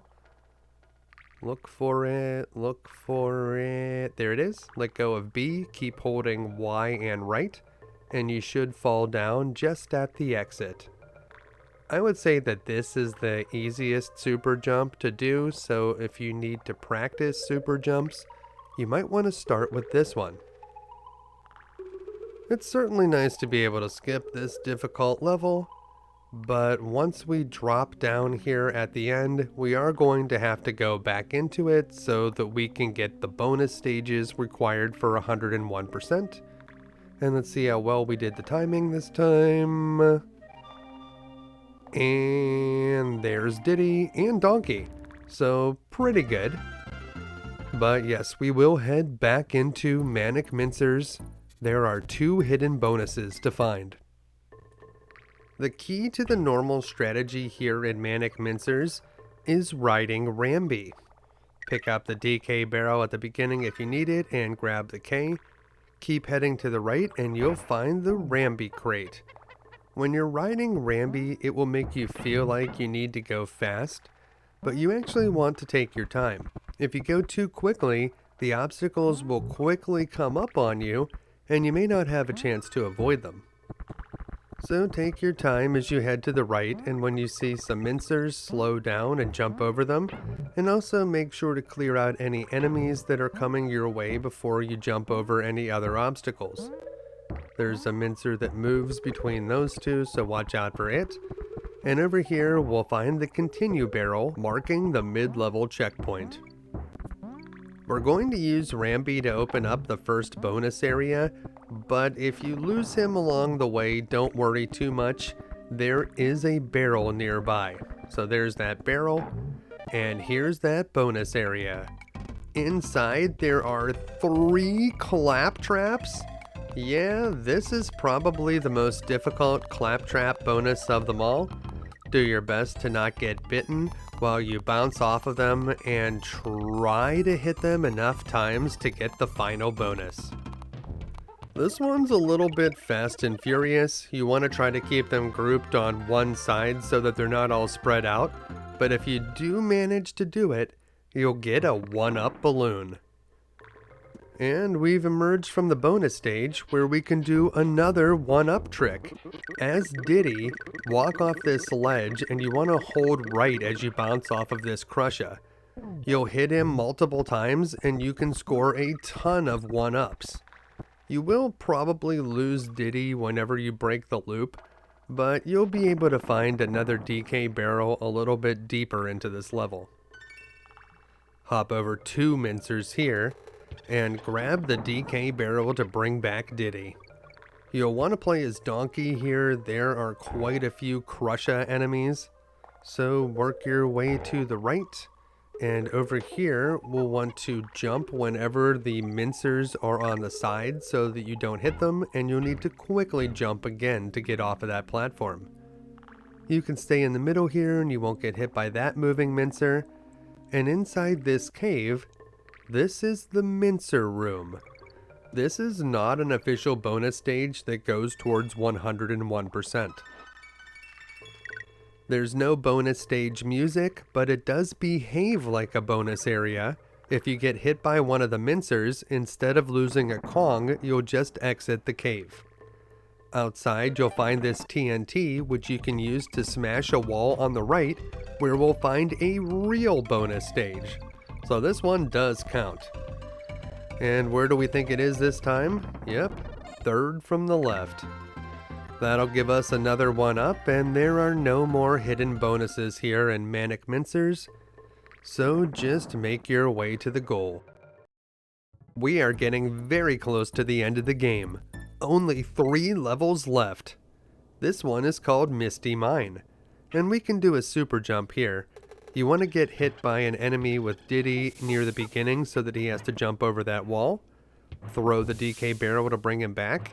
And up here, you're going to swap positions and then while holding B and Y, walk over to the left and land on an enemy. You want to swap just as an enemy is being launched out of the barrel so that you can make sure to time it correctly. Keep holding right B and Y until you see a DK barrel that is right next to a TNT. And there it is. As soon as you see it, you're going to let go of B, but keep holding Y and right so that we'll fly all the way to the end. And we should not have to wait around very long at the very end for Diddy to fall down. Lot of nasty stuff in here. You can see what's going on in the level as you fly over. We are going to have to go back in here to do some bonus stages, but this is Misty Mine. A lot of dangerous canisters that launch enemies, so be ready for all of that whenever we go back in. The armies are near the end of the level, and those slippas are right at the very end. And wow, we timed it just perfectly that time, dropping our Kongs in the correct place. And now we have access to Funky's flight, so if you want to fly back to another world and save the game, you can. But let's do Misty Mine right now, the normal way. The canisters in this level with the skull and crossbones on them will keep spawning enemies forever if you let them. But if you smash them with a TNT, not only will it stop them from spawning enemies, but occasionally you'll uncover some hidden treasures like that rhino token. Ride this rope over to the right, don't let the mists bother you, and there's a DK barrel here if you need it. This TNT has no particular purpose, so you can just carry it for defense. If you bump into an enemy, well, that enemy is going to be in big trouble. Follow the bananas here and hop across to the right, and that brings us to the mid-level checkpoint. After smashing the continue barrel, ride this rope over to the right, then climb down to the bottom where we'll find a hidden bonus stage. Did you wonder where all the Kong letters were? Well, all 4 of them are hidden in this bonus stage, but that's not all. At the end, we'll find an Expresso crate. So we can ride Expresso back over to the left, collecting a few of the bananas that we missed. But now we have access to our Ostrich friend here in the Misty Mine. Expresso is nice, but we won't be able to carry this TNT while riding, so carefully jump over this barrel and smash this wall to find another bonus. This is a simple match 3, and you'll be able to collect whichever animal token you would like. So we picked up another rhino token this time, and from here we're almost to the end. Outside of the bonus, head to the right, watch for a claptrap to spawn, jump over it, and then just keep moving. Over here we'll hop up, and now we'll have to face some armies. Make sure that first army actually rolls off the edge, and then we're going to jump over, and did that one just get raptured? I don't know what happened there, but jump over that army and this will take you to the last army barrel, and then at the very end you can just roll over those slippas. It is very satisfying. And that's it. We've completed Misty Mine. Now is a great time to jump into Funky's Jumbo Barrel, and we'll ride it back to another world where we can use Candy's save point. Let's see, we're at 94%. Very close to the end of the game. And after saving, we will head back to Funky's flights here in World 5, and we'll take the Jumbo Barrel back to Chimp Caverns where we left off. The next level is called Loopy Lights, and if you're not into it, you can just skip it by doing another super jump. Run Diddy into the first enemy, and then be very careful with this next claptrap. It will jump when you jump. Make sure to get Diddy out of the DK barrel. Whenever Donkey gets hit, you're going to hold B and Y and left so that you can land on this claptrap, and you should be able to bounce up into the sky. Now keep holding B and Y, but switch over to right. And this time we're looking for a V-shaped formation of bananas. This is it. Whenever the last banana goes off the screen there, let go of B, but keep holding Y and right. You can see a little bit of what's going on here in Loopy Lights, but it is very dark. In this level, typically we're going to need to hit the switch barrels. You'll see some of them there, they're labeled off right now. And you'll turn them on, which will bring the lights on for just a few seconds. You'll need to keep hitting the switch barrels as you continue onward to keep on the lights, and we will have to do some of these segments a bit in the dark. We're almost at the end now, so just keep holding Y and right, and we timed it very well that time. Diddy dropped out of the sky at the perfect time, and now we have access to Candy's save point. After saving, we'll head back to Loopy Lights, and this time we'll do it the normal way. The claptraps in this level are an exotic variety that jump when you jump, so if you run towards them and jump, you're going to have a bad time. Instead, jump to get them in the air and then attack them, and when you come to the first gap in the ground, drop in to find this hidden bonus stage. The K is inside. Get over this intelligent claptrap, then release Donkey Kong from his barrel prison. It's gotta be uncomfortable in there. Keep the lights on as you work your way to the right, and you may want to just keep hitting the switch until the platform is close enough to jump to, because once the lights are off, it can be hard to see. If the lights do turn off on you, look for clues for things you can see. So look for bananas, look for the eyes of enemies, and look for the switch barrels that you need to find to turn the lights back on. Over here, we can roll off the edge to collect the O, and if we can get to the top here, you need to do a jump towards a switch barrel. We'll find the mid-level checkpoint. It's kind of shrouded in darkness, so it can be a little bit hard to see sometimes. Over here, you'll need to push the tire to the right so that we can hit another switch and keep the lights on. That'll make it easier to get across this platform, and we can even use the tire on the platform itself to reach a bunch of bananas. Over here, turn on the lights, and we need to grab the barrel under this Necky, but you'll want to get rid of the Necky first. Don't smash this barrel off of that claptrap. Put it down if necessary, get by the claptrap, and then use it to break open the wall. Hit the on switch here and then run as quickly as you can to the right. The lights will turn off eventually, so don't miss the one up at the end. It can be kinda hard to see. Turn on the lights and then jump onto the platforms. Those ones move up and down, so be careful that you don't hit the Kremlin critter when you get to the other side. And you're mostly safe here. Hit that switch, and even if the lights turn off, the zingers in this area are not that difficult to see because of their bright white eyes. There's the G in Kong finishing the word. And over here, these barrels that Manky Kong is throwing at us, they're kind of difficult to see with the lights on, so keep an eye out for them.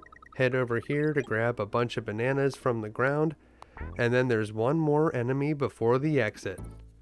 And that's it. We'll head out now to the final level, Platform Perils. But if we want to skip over the last level, we need to head back here to Manic Mincers. Switch to Donkey Kong and immediately kill him off.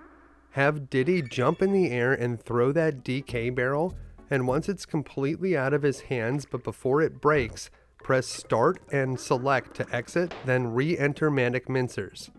Have Diddy get killed by the first mincer and drop into the pit. Then we're going to head into Platform Perils. In here, we need to be careful to not get hit. Head over to the first DK barrel, make sure that army goes off the edge.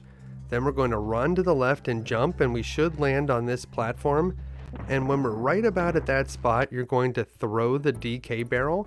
And if you did it correctly, you'll see that we have completed the level. And right there, that's where you want to throw the barrel. If you timed it correctly, Diddy will be blasted off, but Donkey will drop down and die, and that's what triggers the victory condition. Now you can just head to the boss. But of course there are 2 bonus stages in Platform Perils, so let's take a look at it the normal way. Of course, we're aware from performing that previous trick that there's an auto barrel underneath the starting point, and you just want to walk to the left off of this first platform to land on this invisible one, and you'll be able to ride it up to the first bonus. This is another one of those spell out Kong bonus stages, and whenever we complete it, we'll be able to grab another extra life, which we can add to our collection. After completing this bonus stage, there is only one more bonus stage in the entire game. So we'll be on the lookout for that. The gimmick here in Platform Perils are these corrugated tin platforms with arrows on them. They will move in a certain direction and then eventually they will shake and fall. You'll need to jump off of them before they drop off the bottom. Watch out for the armies here. If you see platforms with a downward arrow on them, you just want to get off of those almost as soon as you can and just keep working your way to the right. If you see any barrels to pick up, you want to grab those and just carry them with you. We don't need them to reveal any bonus stages, but they are useful for protection. If you bump into an enemy, the barrel could save you. Hop up and through the O and then hit that continue barrel to mark the checkpoint. We're about halfway through the final level of the game, but the intensity will pick up here. There are enemies on most of the platforms that you need to jump to here, so bounce off of them and then land back on the platform. Keep looking at the bananas, they will give you an idea of where you need to go. If you're Diddy, you need to roll through those clump enemies, but Donkey can stomp them. And you can just bounce off of those enemies, but wait on the last platform if you want to be able to get that bunch of bananas. You'll definitely want to use that barrel to get rid of the crush up. And then hop over a zinger onto this platform where we'll be able to grab another barrel which we can wield against another crusher. We're going to zigzag a bit through this area, but make sure you grab the barrels so that you'll be armed whenever you need to jump to a platform that has a crusher. Just toss those at them to get rid of them, hop up to that tire, here's another barrel, grab the G, and we can ride this one down to the bottom where we'll find the final bonus stage underneath the exit point. And in here, it's just the old shell game. Where is the fish token? Well, if you said it was over in the first position on the left, you were correct. And because we found the third token, we'll be taken to the on guard bonus, but it's okay because we were exiting a bonus stage and that doesn't make you backtrack very much. Now there are only bosses left. Before we head on to the boss of Chimp Caverns, we can visit with Cranky, who has a very nice sunny day going on near his house, somehow in a cave. And he says there's nothing more he can tell us, so let's head for Necky's revenge. Master Necky Sr. is a purple-headed bird who throws coconuts at you. And after the first coconut, you'll bounce off of the tire and jump onto his beak. But each time you hit this guy, he will throw an additional coconut at you. So that time we had to avoid 4 coconuts, and this time we will have to avoid 5. After you hit him from the 5th coconut, that will be the last hit you need to deliver. And that's it. The Master Necky Sr. has been defeated, and only King K. Rool is left. Before we go to Gangplank Galleon, we can head back to Chimp Caverns to save the game, and then we could take a funky flight back to the final boss. When we hop into Candy's save barrel, we see that we have 100%. Now, I don't know whose idea it was to make the ultimate number of percentage 101%. This was fairly common in the 90s, but if nobody told you, you would probably think that 100% was the end. Gangplank Galleon is just a boss fight, but it's a long one. King K. Rool is not that tough to defeat, but you do need to be careful that you don't lose your Kongs. When he throws his crown, jump over it and then jump onto his head. The first time he'll charge past you once, the second time he'll charge twice, and the third time he will charge 3 times. Now after you hit him, he'll jump over to the other side of the screen, and you need to get past these cannonballs. Just run underneath them as they come nearby, and he will throw the crown again. The second time after you hit him, the cannonballs will go all the way across the screen, but then they'll come back. Watch for them to drop near you and then run underneath. I would say that the cannonballs are probably this boss's most difficult form. Hop over the crown and then onto the king's head, and this time we will need to survive 3 passes of cannonballs.